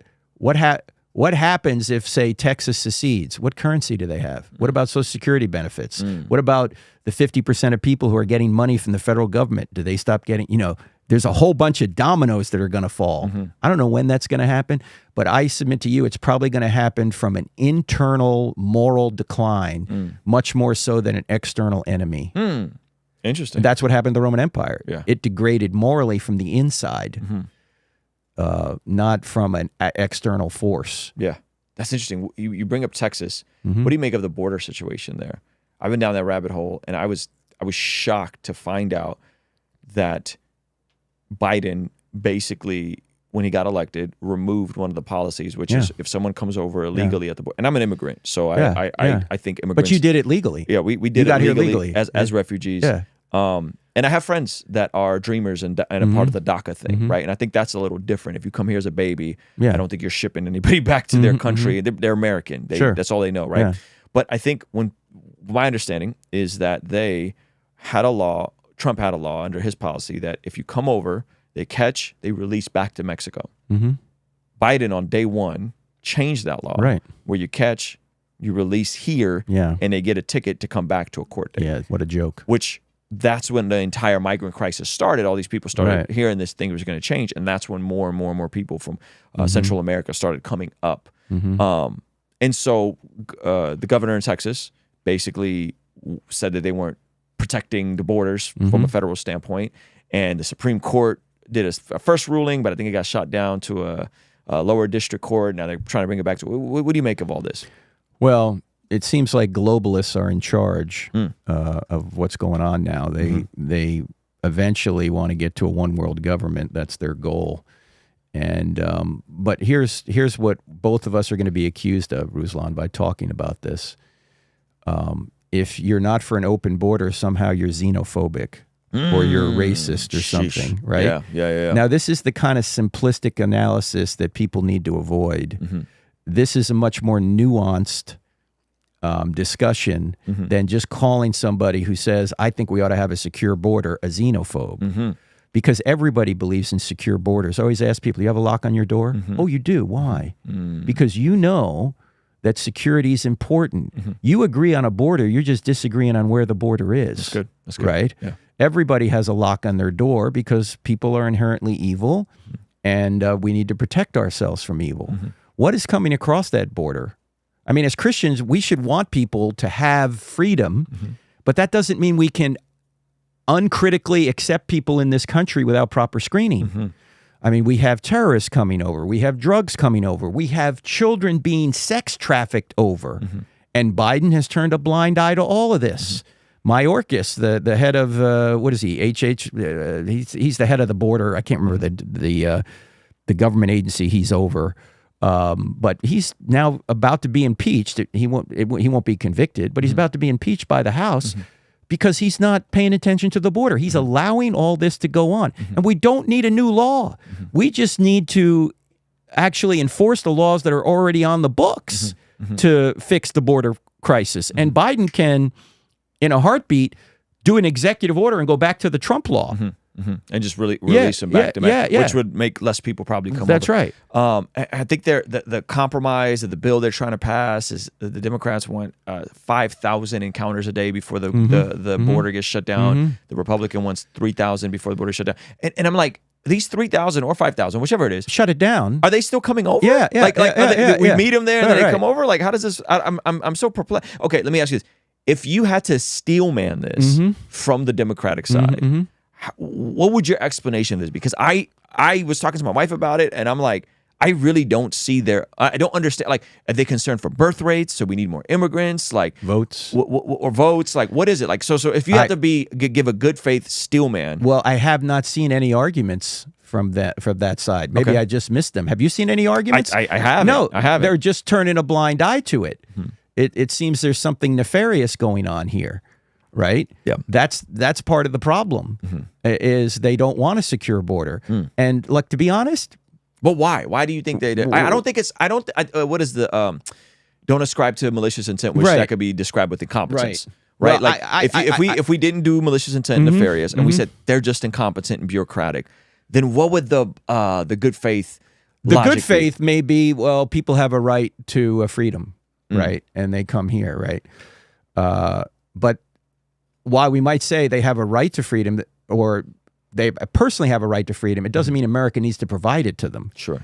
It would be better if freedom was a value of the country in which they live. Sure. Why don't we export freedom to those countries? Because obviously not everybody can come to America. It's impossible. Sure. So why aren't we exporting? Well, that's imperialistic. Oh, you're going to call it imperialistic to export freedom? Really? Is that what you're I mean, so that's what we ought to be trying to do. Now, to be honest, I don't think the Republican Party is all that good on this issue as well. Why? Some in the Republican Party are governed by the Chamber of Commerce. And what does the Chamber of Commerce want? They want cheap labor. Hello? Keep that border open. So it's both parties causing trouble here. Now, at least Trump has said he would close the border. And I think as it stands right now, the number one issue in the campaign has now become border security. So, we'll see how that pans out. Yeah. But I would love to give people the opportunities that we have here in America all around the world, but practically it's impossible to do so. Yeah. I've also noticed this. Have there been any caravans going from America to Venezuela? No, there haven't been. Why? Because the left, which continually runs down this country, doesn't seem to realize that this is the country everyone wants to come to. Yeah. Why? Yeah. Because of our system. Yep. Now, I'm going to steelman this a bit because I have these conversations with my liberal friends. And they would say, I just watched a video yesterday about this, and they would say, hey, the reason why these countries a lot of them are in disarray is because of American involvement when we were trying to fight communism, propping up anti-communist governments, such as in El Salvador, we propped up a government that was basically an extremist right terrorist group, and then that led to the rise of MS-13, and that led to some of these things happening, right? So therefore, let MS-13 come into the country. Right. The logic that doesn't fit. It may be true what they said to that point. Yeah. So the logic. I'm not saying the logic is consistent. I'm saying when I make that point, hey, why do you think everybody wants to come here, right? And they go, well, of course everybody wants to come here, but that's at the expense of us meddling in so many other countries and meddling in so many elections over the decades. I'm not saying recently. I'm talking 50, 60, 70, 80 years ago. So would they agree then if we hadn't meddled in those countries, then those people wouldn't have a right to come here? Probably. I would think so. They would say that? I think so. Well, again, the folks on the left, there's a spectrum there, right? So I would say my liberal friends would probably acknowledge and say, yeah, they don't have a right to come here, but we can't ignore why they're trying to flee these places. And in their world, oppressor, oppressed, Marxist influence. Yeah. America has oppressed and or meddled and or, I mean, a lot of times, I think there's been times where we've full on been a part of assassinations, where we've taken out people. And then in the name of the right party, and then that party ends up being more dangerous and disorderly to those countries. That may be true, but it doesn't follow, therefore, then that the people in that country therefore have the right to come here illegally. Sure. Agreed. We should have a legal immigration. That's why you're here. Right. That's why my ancestors are here. Yep. Right. Yep. So yeah, we should have that. The question is how much. Yeah. And how do you process that? How do you process that? Yeah. That's the tough part. Right. That's the tough part. Yeah. It's but we don't need new laws because they're not currently obeying the existing laws. I mean, enforcing the existing laws. Yeah. I'll be honest with you. Outside of that point, which I think is a fair point, and I can send you. I just watched a documentary last night about us meddling in El Salvador and how kind of made the situation worse, and how we more or less acknowledged that we were a part of propping up certain groups, militia groups. This has happened in the 80s when we were fighting communism. This happened quite a bit. But remove that, which let's just say we're complicit and or America was even the reason why some of these places went left. That's still, to your point, that still doesn't justify the and so I'm really perplexed on. That's why you're smarter than me. I'm like, steelman this for me because I don't get it. Well, it's interesting. I heard Tucker Carlson give a talk once, and again, don't be simplistic just because I bring up Tucker Carlson that I agree with everything Tucker Carlson says. Sure. It's people funny do you got to give the caveats. I know, but I do generally agree with him on many issues. And he was talking about the fact that how do people think this is going to work out for them, right? Like, why would the left want all these people in the country if, say, there are terrorists coming over the border, or there's all these drugs coming over the border, or these people are being trafficked, or all these things that are going to negatively affect them and maybe destroy the country. And Tucker was saying they haven't thought it through. They just think it's a right, or they want a global world government, not understanding that if this were to really happen, it would destroy the golden goose, which is America. I heard a recent point, Vivek, on Andrew Schultz. Was it Andrew Schultz? I think they were talking, and he said that the idea of the elites in the globalist perspective to say, hey, we're going to do away with private property rights. We're going to do away. We're going to go into all this climate stuff. Right. You're not going to be able to own a gas powered vehicle. Right. All this sort of stuff. Which, by the way, I have a Tesla. I love my Tesla. Right. But it's more pragmatic reasons. Yeah. Right? Teslas are great cars. The reason why is because they already own a bunch of property.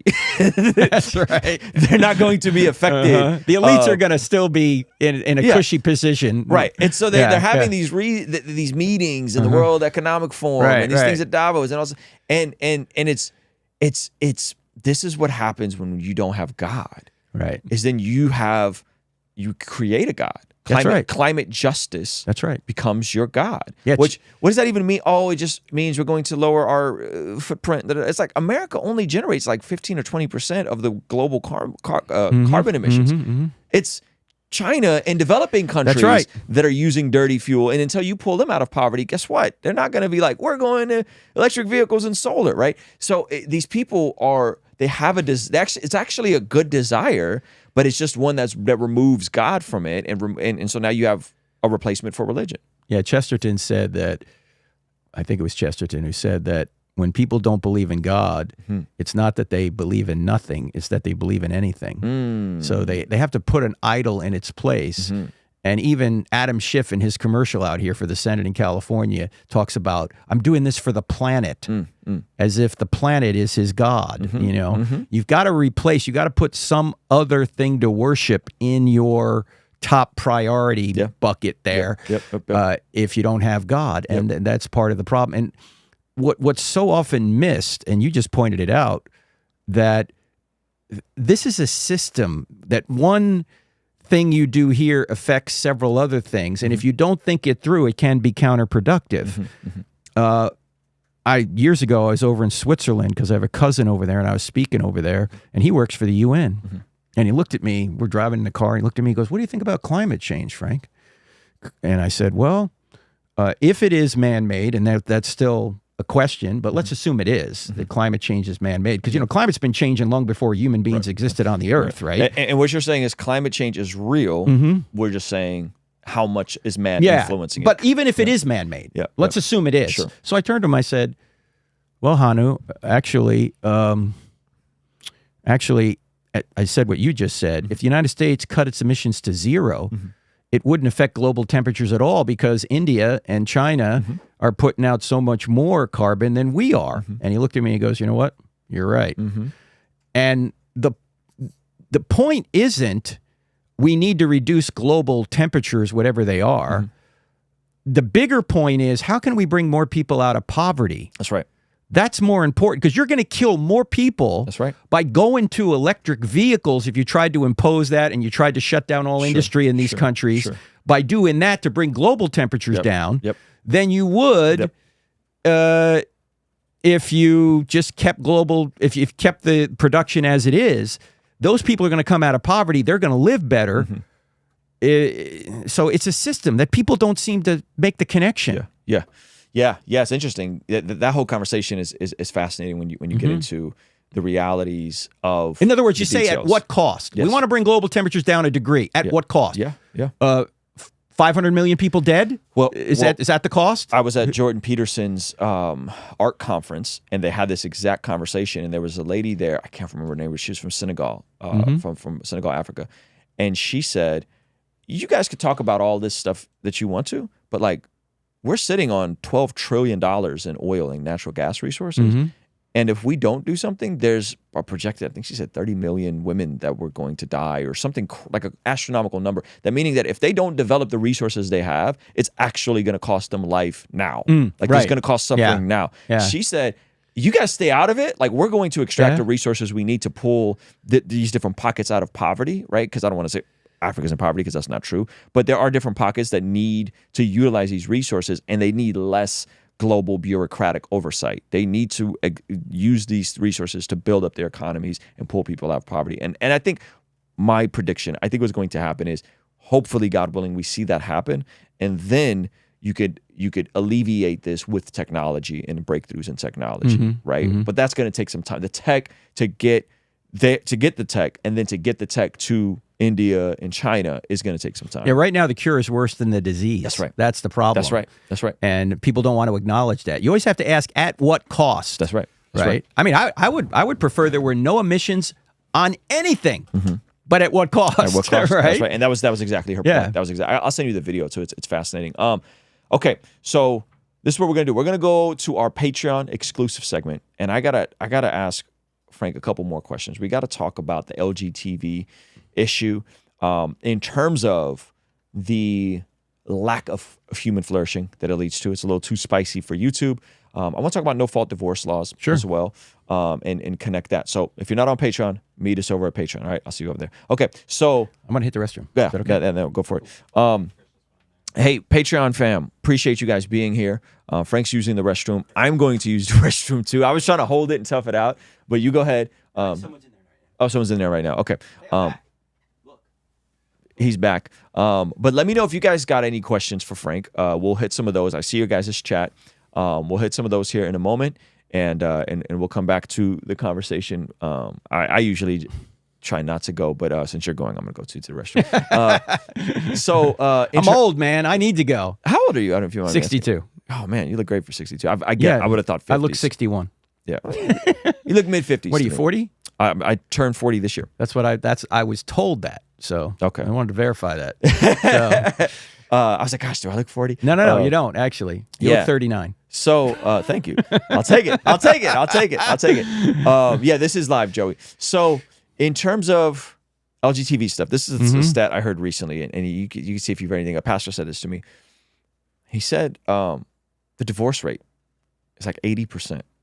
And no one's doing the research. No one's studying this. 80%? I hadn't heard that. It was high. 80% among who? I said, you got to send this to me. LGTB.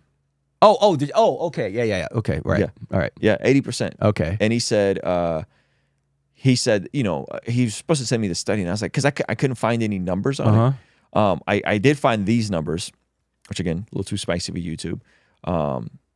Men are 40 times more likely to contract HIV. This is per the CDC. CDC acknowledges Of course, this, yeah. right? We have some of those stats in the book. You do. Correct, not politically correct. Yeah.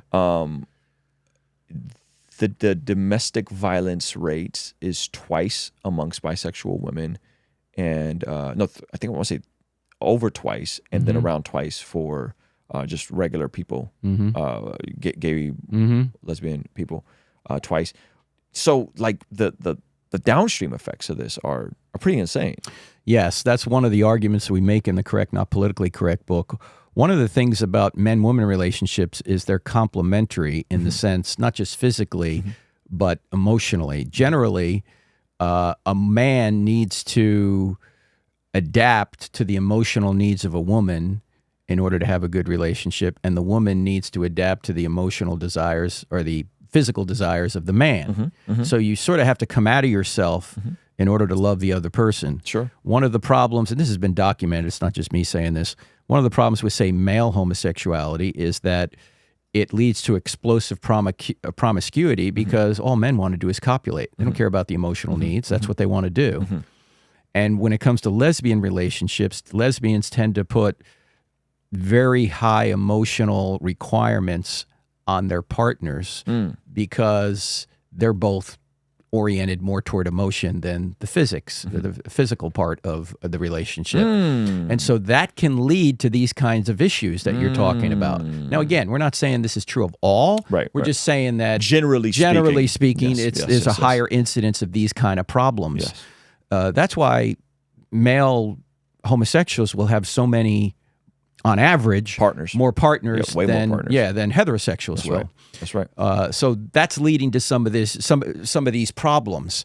And also, if you think about a man-woman relationship, when it requires you to adapt to the different needs of your partner, that's requiring you from a Christian perspective to become more like Jesus, to consider more of what your partner wants and what your partner desires. It requires to be less selfish, more selfless, whereas when you put the same two types of people together, it just feeds their selfishness. And so that may be one reason, among others, other than the physics, as to why God wants heterosexual relationships to be the standard, not homosexual relationships to be. Yeah.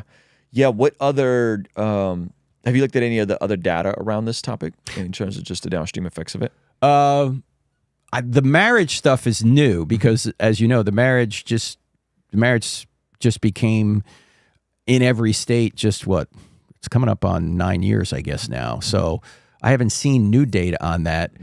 And I think there was probably a pent-up demand for same-sex marriage when it eventually was mandated on all the states.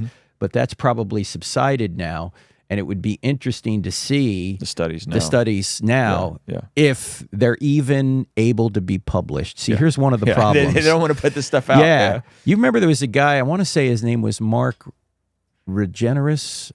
He was at UT Austin.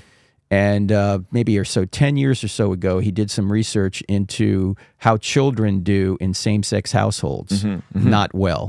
Okay. Well, again, and it's unlikely that there's going to be more studies on that. Right. Yeah, because it's politically incorrect. The same thing is true with the transgender material, right? Politics has affected academia. Politics has even affected medical schools. As we document in Correct, Not Politically Correct, the University of Minnesota Medical School had their medical students take an oath, a woke oath, that they would try other kinds of indigenous medical practices other than just the scientific ones. Holy moly. So you could get a doctor from the University of Minnesota that wants to do some kind of rain dance around your bed rather than give you the drugs you need. I mean, that's basically the kind of oath that these people took. Yeah, yeah. And also in the transgender world, you can't question if somebody says, look, I know I look like a man, but I'm really a woman. You just got to go straight to cross-sex hormones and puberty blockers and surgery because it's unethical, according to them, to say, you know, we think you have a mental disorder. Yeah. And the perfect parallel to transgenderism is anorexia, right? You would never say to an anorexic, you know, you are overweight. Let me give you a liposuction. You would say, honey, your mind is deceiving you. We need to get you nutrition. Like, you know, if your daughter said, Dad, I'm a mermaid, you wouldn't take her off the coast and drop her in the ocean, would you? Right? Yeah. Yeah. So I was trying to steelman this understanding of the trans stuff, and they said is it neurochemical? Basically, there's neurotransmitters in your brain that create your feelings and your thoughts, and those are real to people, right? But then I would go, but not everything that you feel and think is real. Sure. Right? So just because the person believing it believes it. That's right. Doesn't mean it's real. That's right. If I had the anti-gay gene, that wouldn't make gay bashing okay for me, would it? Right. If I have a predisposition to anger because there's some sort of chemical imbalance going on, that doesn't make violence okay for me, or alcohol or pornography or whatever it is. Right? Yeah. I think more people have a problem with serial adultery than they do maybe with homosexuality in our country, but we wouldn't say that that's okay. Right. Well, some people would. Yeah. Zach, is the bathroom empty? No, I don't think yet. Oh, gosh. He's dropping a bomb. Yeah. This is awkward. We're dropping bombs here on Patreon. Bombs here. And that's funny. Okay, so in terms of the this is a spicy question, and it's gone. I got 2 friends that made videos about this. Before I ask the question about gay weddings, do you think somebody could be born gay? You mean have the orientation of being born? Well, is it possible? Of course it's possible, but the studies have shown it doesn't appear to be actual. There's no gay gene. No, they've done the identical twin studies, and they don't turn out. There's no correlation between, you know, you'll have a heterosexual for gay. Yeah, yeah. Whoa. So there's no so if there's studies on identical twins, one gay, one not gay, that means that what we're talking about is not hardwired. No. DNA biology. But I would say let's steelman it. Let's say it is. Let's say it is hardwired. Does that make it right? Sure. Because we're all born with an orientation toward bad behavior. Yep. Right? I'm impatient. I get angry easy. That doesn't make violence okay for me. And so... Agreed. Yeah. So the data is saying there isn't that. So then if you have to pinpoint it, let's just remove the high percentages of sexual trauma within that, which again, not a study anybody wants to do or acknowledge, even though I've heard folks say, and I think every gay person I know has experienced that to some degree. Yes. But let's just remove that. Let's just say that's not. But that would be an environmental condition. That would be an environmental condition. And I would say, personally, say I was a woman and was sexually abused by, say, a dirty uncle or something. I probably wouldn't want to be with a man either, would you? Yeah. I get it, in other words. I get it. Yeah. Right? Yeah. Do you want to go use the restroom? I think it's empty. Yeah, this is probably a good time to use the restroom. Yeah. They use poopery, I promise. That's right. Or they better. Hey, chat. Let me know if you guys got any questions for Frank. We're wrapping up. Okay, he has a flight to catch. So if you got a question, David, I see your question. So let me know. All right.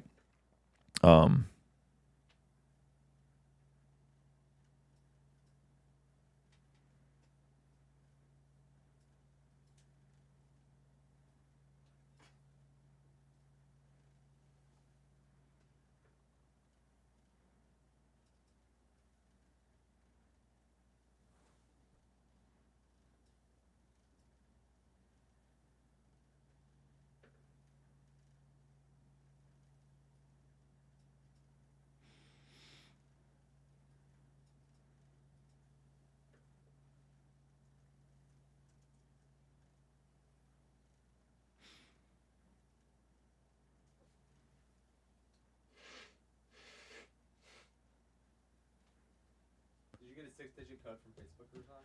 I did not. Sometimes you got to hit it twice. It just popped up.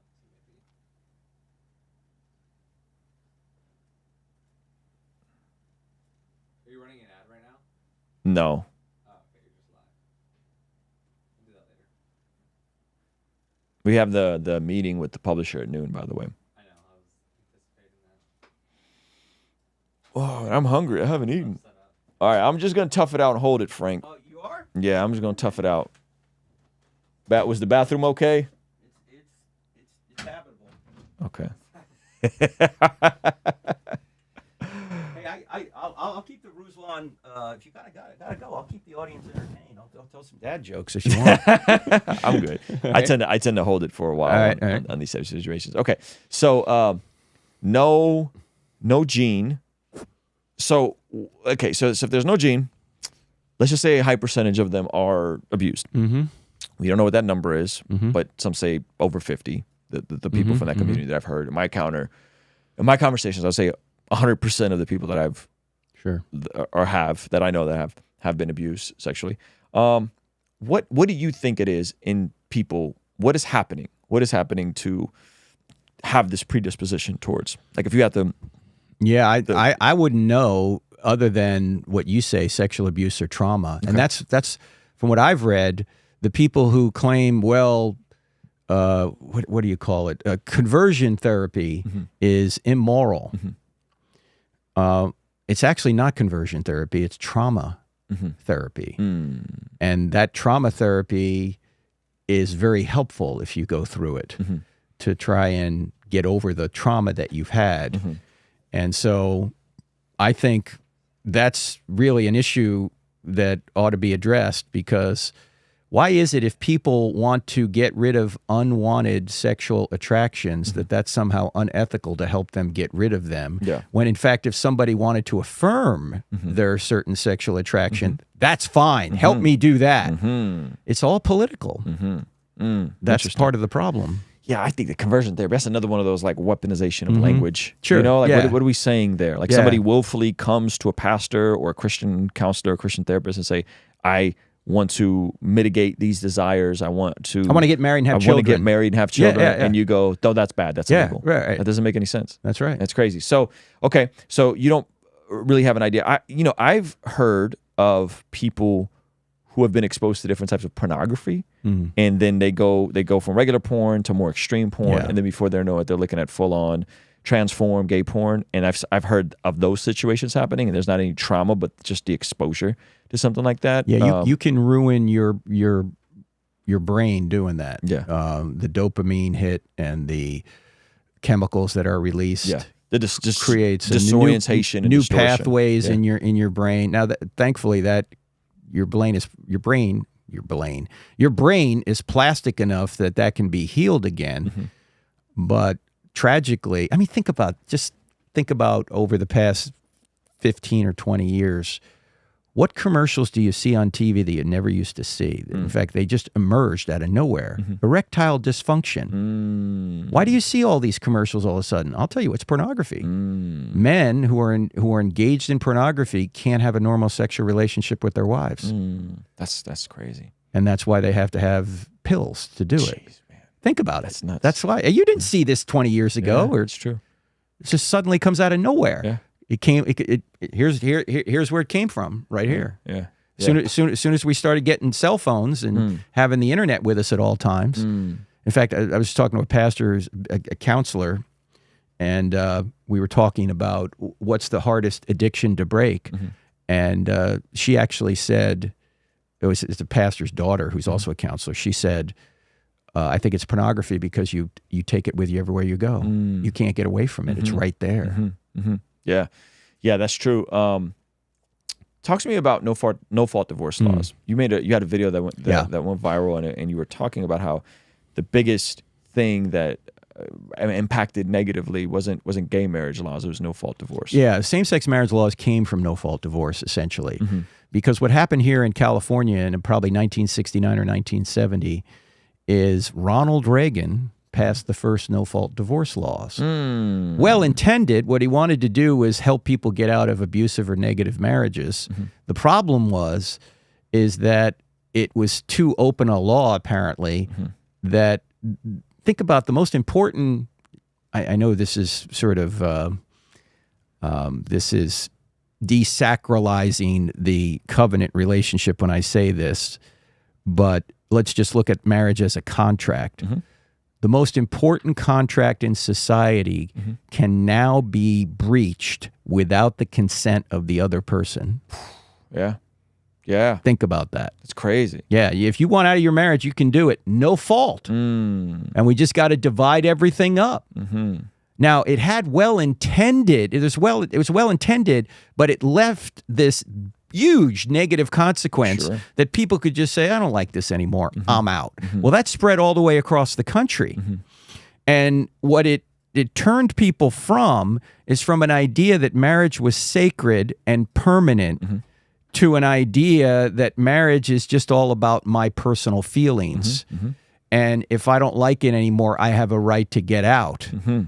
And if marriage then has become more about personal feelings and personal happiness and not that it's a sacred institution that people have come together for better or worse and essentially to take care of children, if that idea of marriage has been overcome by this sort of feelings foundation of marriage, then, well, if marriage is all about feelings, why not two men or two women?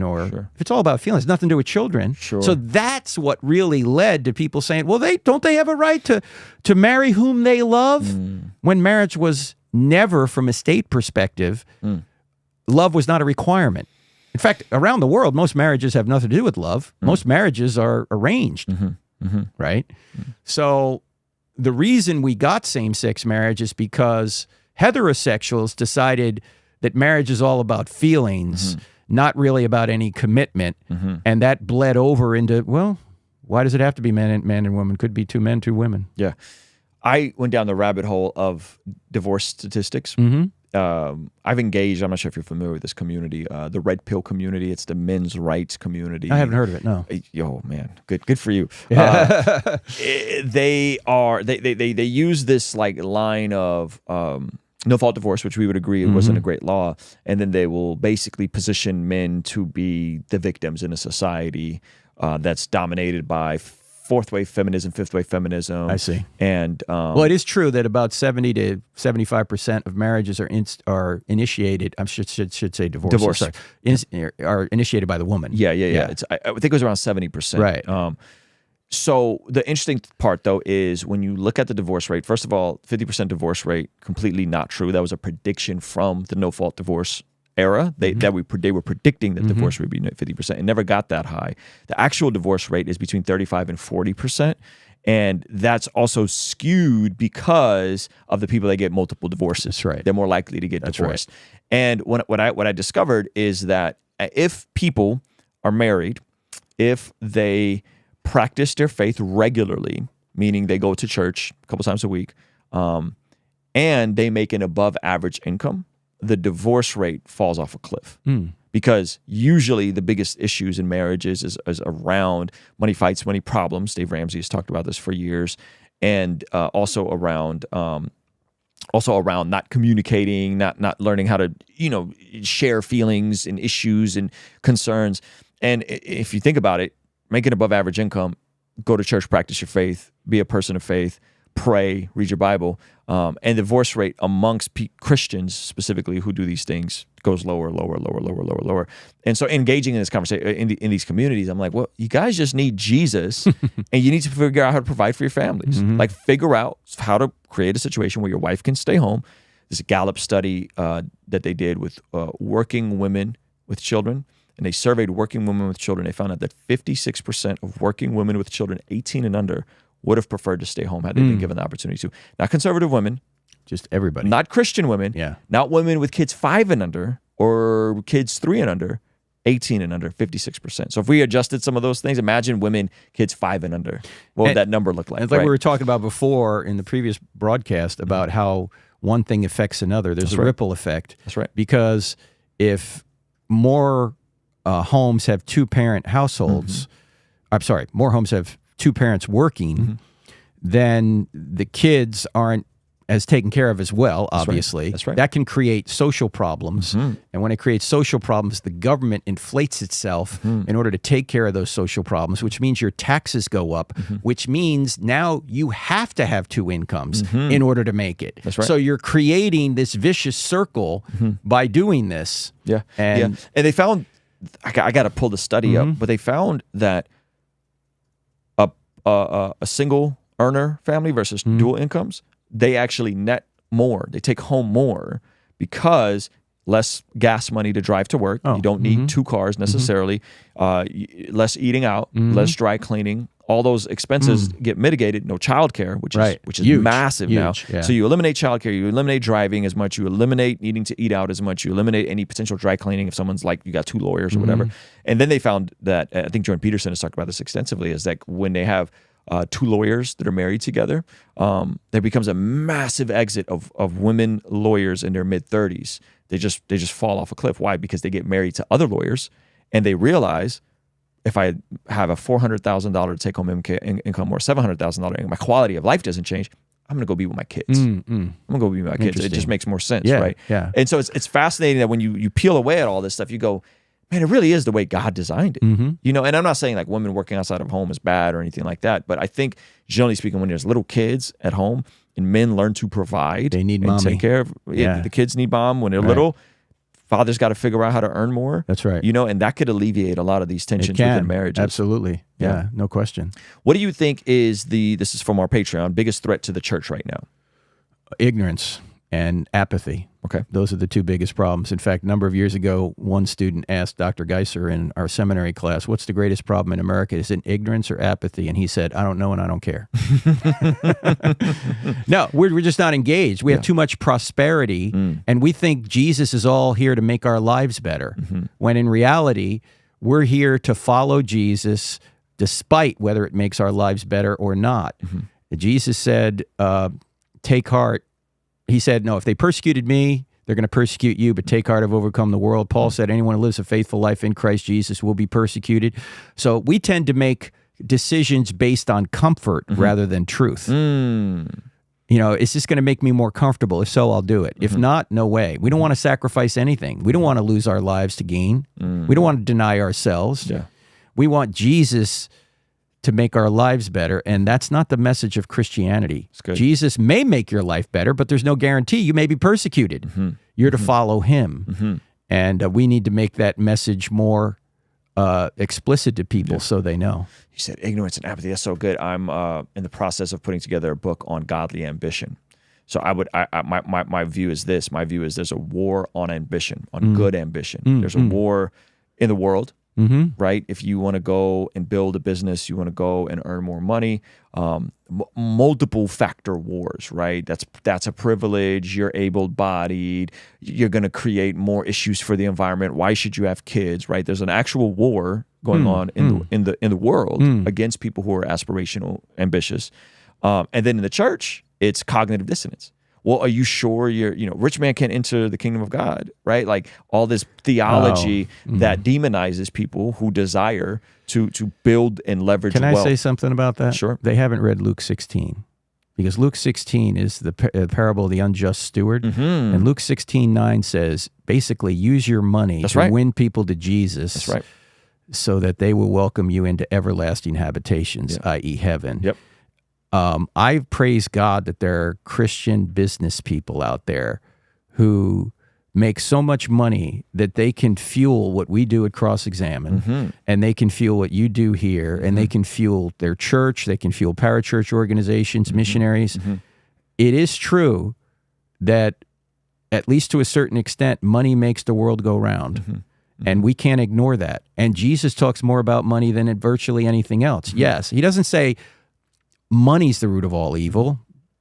Paul says the love of money is the root of all evil. Money is just a tool to help build the kingdom. That's right. So use it. Make enough money so you can take care of your family and then also build the kingdom. If you don't do that, nothing else happens. Well, I mean, again, ignorance and apathy. Ignorance that you need to take care of your family. Right? As a man. Apathy to how to do it. Ignorance to, hey, you're supposed to use your time, talent, and treasure to build a kingdom. That's right. If you're not giving to your local church and preferably additional ministries. What are we doing? That's right. Right. And so I think that's a huge burden of mine in terms of why I'm passionate about this sort of stuff. And then the ignorance, I would totally agree with you. I think you're coming at it from like an apologetics ignorance.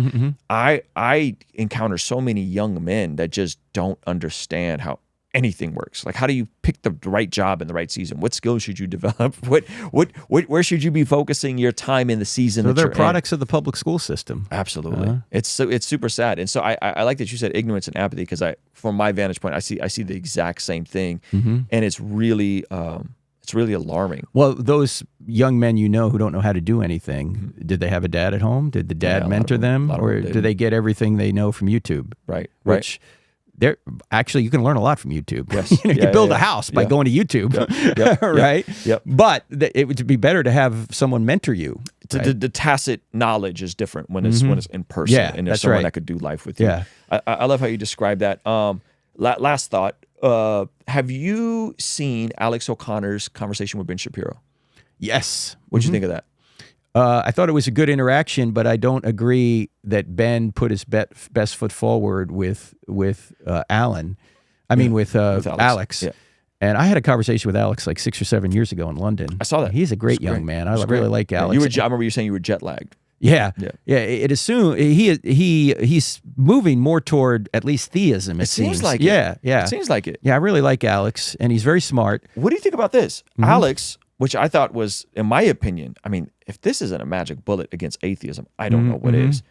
Alex conceded that in his worldview, free will does not exist. Yeah, and did he freely come to that conclusion? Yeah, it's self-defeating, right? And I don't know why Alex doesn't see that. And that was my position with him 6 or 7 years ago in London. He kept trying to say that that evolution just does all this to us, and say, well, why would you even believe that's true then? Yeah, because you're not a free will creature. Do you not know anyone that was morbidly obese and lost a bunch of weight and kept it off? How was that not free will? You're hardwired in your biology to eat more, to desire to eat more, to have all the caloric dense foods in front of you. You gain weight, and then you're able to turn it around. The hard wiring there would be way more fat people and right? Like that would be, if we're talking strictly evolution, you're just consuming whatever the thing is that gives you the most amount of calories as quickly as possible and gives you the most amount of dopamine.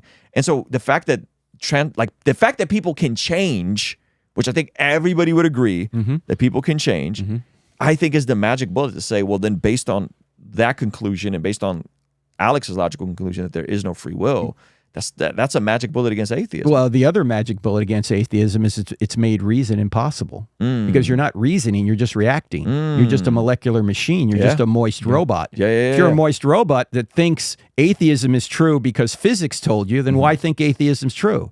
Right? It's self-referentially false. It defeats itself. And so that's the point that I make in the book Stealing from God. And that's the point that I don't know if Ben made in that conversation, because I can't remember. I may not have seen the whole. I may have seen a clip of it. It's about an hour long. Yeah, I didn't see the whole hour. So maybe he did make that point. I don't want to say anything negative about Ben, because I think Ben does great work.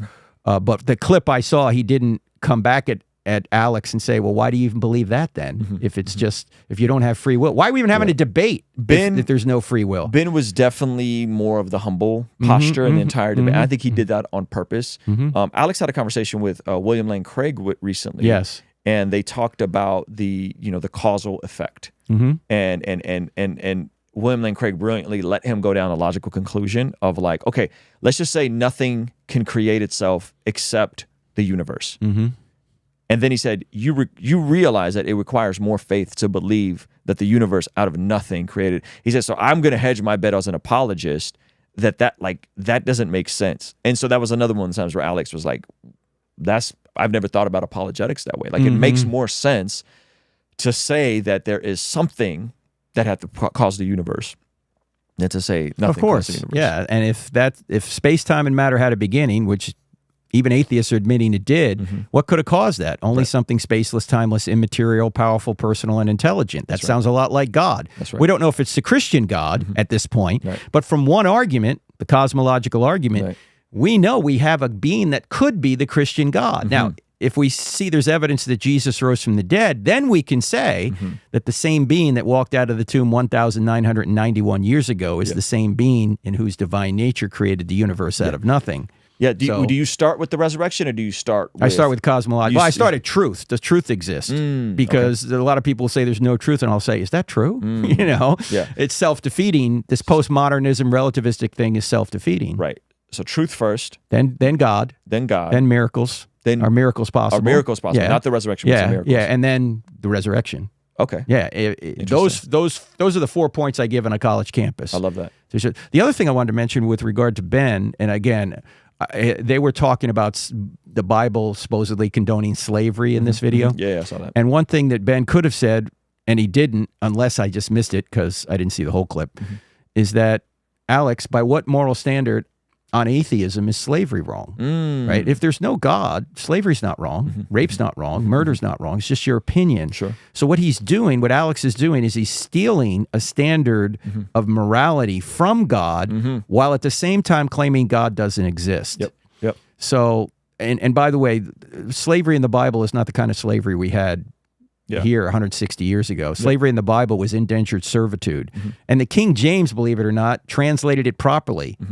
It's a servant, not a slave. Somebody that was in debt and wanted to get out of debt, and they would employ themselves with the master, so to speak, in order to get out of debt. Yeah, I feel like most people will concede that chattel slavery was unique and not what was happening biblically. Well, unfortunately, most people don't know that distinction. They think when it says slave in the Bible, it means the kind of slavery we had 160 years ago. Interesting. Yeah, that's part of the clarification that needs to be made. Yeah. And I don't think Ben and Alex got into that. I think Alex was just trying to say at one point, well, the Bible doesn't say slavery's wrong, and is that a problem for you? And Ben said yes. Yeah. Okay. Well, wait a minute. Why? What the kind of slavery? Actually, the kind of slavery we had here, the Bible had already prohibited because it talks about kidnappers and traitors, and those people are supposed to get the death penalty. Yep. That's right. Yeah. That's right. You got any debates coming up? With my wife, I'll lose all of them. Are you not doing as many debates? Well, I don't get asked much anymore. I wonder why that is. Yeah, Bart Ehrman just asked me to debate him, that'd be good. But he wants to do it not on YouTube. He wants to do it in a private way and charge people to see it, and I'm not interested in doing that. I want to do it live. Would it just be like a straddled release, like do it privately, make back some money from it, and then put it on YouTube eventually? No, I don't think so. He wants it to be behind a paywall the whole time. Yeah, that doesn't make any sense. sense. I don't want to do that. That's silly. Yeah, and since you should push back. You should say, hey, let's. I already did. I just got an email from him this morning. Did you offer to do it initially behind a paywall and then publicly release it? They didn't want to do that. He wants to keep it behind a paywall because he wants people to pay for it, and so he can make money. And I mean, I don't have a problem with him wanting to make a little bit of money. But I said, look, I debated Hitchens years ago, and the process we had was we get invited to a college campus. The campus chips in, the group, the Christian group and the atheist group chips in, and they pay us to do the debate. And then it's free on YouTube. Why not do that? No, can't do that. Yeah, I mean, I do think there is something behind potentially putting stuff behind a paywall initially and then staggering and releasing it. Like, I think there's something to that. Well, that's his business. I get it. But as long as everything could be public at some point, I think that would be the biggest thing. Yeah, well, part of the other problem, too, is the payment structure would be that he makes most of the money. So, Look at Bart Ehrman, a good capitalist man. Hey, if he can get it, I have no problem with it. I'm just not going to do it. Right? I really want to see that. Yeah, I'll do it if it's fair. If we're paid the same or close to the same. Or, Did you see? You ever see Dr. James White and Bart Ehrman? I don't know if I saw that one. You got to see that one. Yeah. Oh man, there's some things I disagree with James White on, but Calvinism in particular. Yes. Yeah. Totally. But he's a good debater. Him and Bart Ehrman on textual criticism, amazing. Yeah, because he basically backs him into a corner. You say there's these 100,000 manuscripts. Does it change any Christian essential doctrine? No, it doesn't. Yeah, and I'm like, that's it. It's game over. Yeah, that's right. That's it. Yeah. Right. So that was. Well, he admits it in the second edition of Misquoting Jesus in the back of the book, page 252. He says these variants don't change any essential Christian doctrine. So why even write in the book then? It's a waste of time. Last personal question, totally for me. When you see Jesus preaching in the New Testament, and you see the same sermon slightly different in different gospel accounts. Do you think that that's the writer's recollection of the account, or in Luke's case, he goes to eyewitnesses and gets these accounts? Or do you think Jesus preached the same sermon multiple times, or the same parables multiple times, and they were slightly different? I think B. Yeah, because look, if people follow me around, they're going to see me saying the same thing over and over again, but maybe in a slightly different way. I think he probably gave the Sermon on the Mount several times, right? And by the way, it wouldn't take my video guy that comes with me, that streams all this, if I were to like drop dead, he could stand up and do it because he's heard it so many times. And the people that were around Jesus heard him probably say the same thing so many times. Like, a politician goes on the stump. He's not giving a new speech in every town. He may, personalize it a little bit to the location, but he's saying the same basic things. This is why it's not hard to figure out, even without the Holy Spirit. Just leave the Holy Spirit. You just want to say these guys were just eyewitnesses. They wrote it down. They could still put down the gist of what Jesus said from memory. Wouldn't be a problem. Yeah. What do you think of the accounts that the Gospels were written later? I tend to lean towards a more conservative view of the dates. What do you make of Well, and I don't have enough faith to be an atheist. We make a case that most, if not all, the New Testament documents are written prior to 70 AD. Right. And maybe the only one later could be the Gospel of John, could be Revelation, but I even think the Gospel of John is written prior to 70 AD because when you look at John in John 5, he talks about the pool of Bethesda. There is a pool called Bethesda in Jerusalem. After 70 AD, it didn't exist. Why would he say there is a pool? Because he's writing prior to 70 AD. So we make the case that all the New Testament documents are written in the age of the eyewitnesses. And the late dates you hear about, like people will say, oh, they're all after 70 or 80 or 90, doesn't make any sense. And when you ask an expert like Gary Habermas, the top guy in the world on the resurrection, who just released the first of a 4-volume, 4,000-page set on the resurrection, he says, when I said, Gary, where do these people come up with these late dates for the Gospels? He goes, they just know that if it's earlier, it can't be myth. They just want it to be later. But look, Luke is written by 62 AD. Sorry, Acts is written by 62 AD for reasons we point out in the book. If Acts is written by 62 AD, Luke is before that because Luke is the first book, Acts is the second book.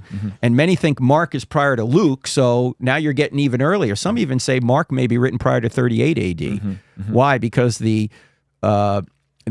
high priest changes in about 37 or 38 AD. And the only gospel that doesn't name the high priest is Mark. Why doesn't he name him? Because everyone would have known at the time who the high priest is. That's an interesting theory, because now we're talking about within a decade of Jesus dying. Oh, yeah, within 5 years or so, right? Wow, that's good. Yeah. What do you got coming up? What do you want people to know about? Well, go to our website, crossexamine.org. We do 2 podcasts a week. I Don't Have Enough Faith to Be an Atheist is the podcast.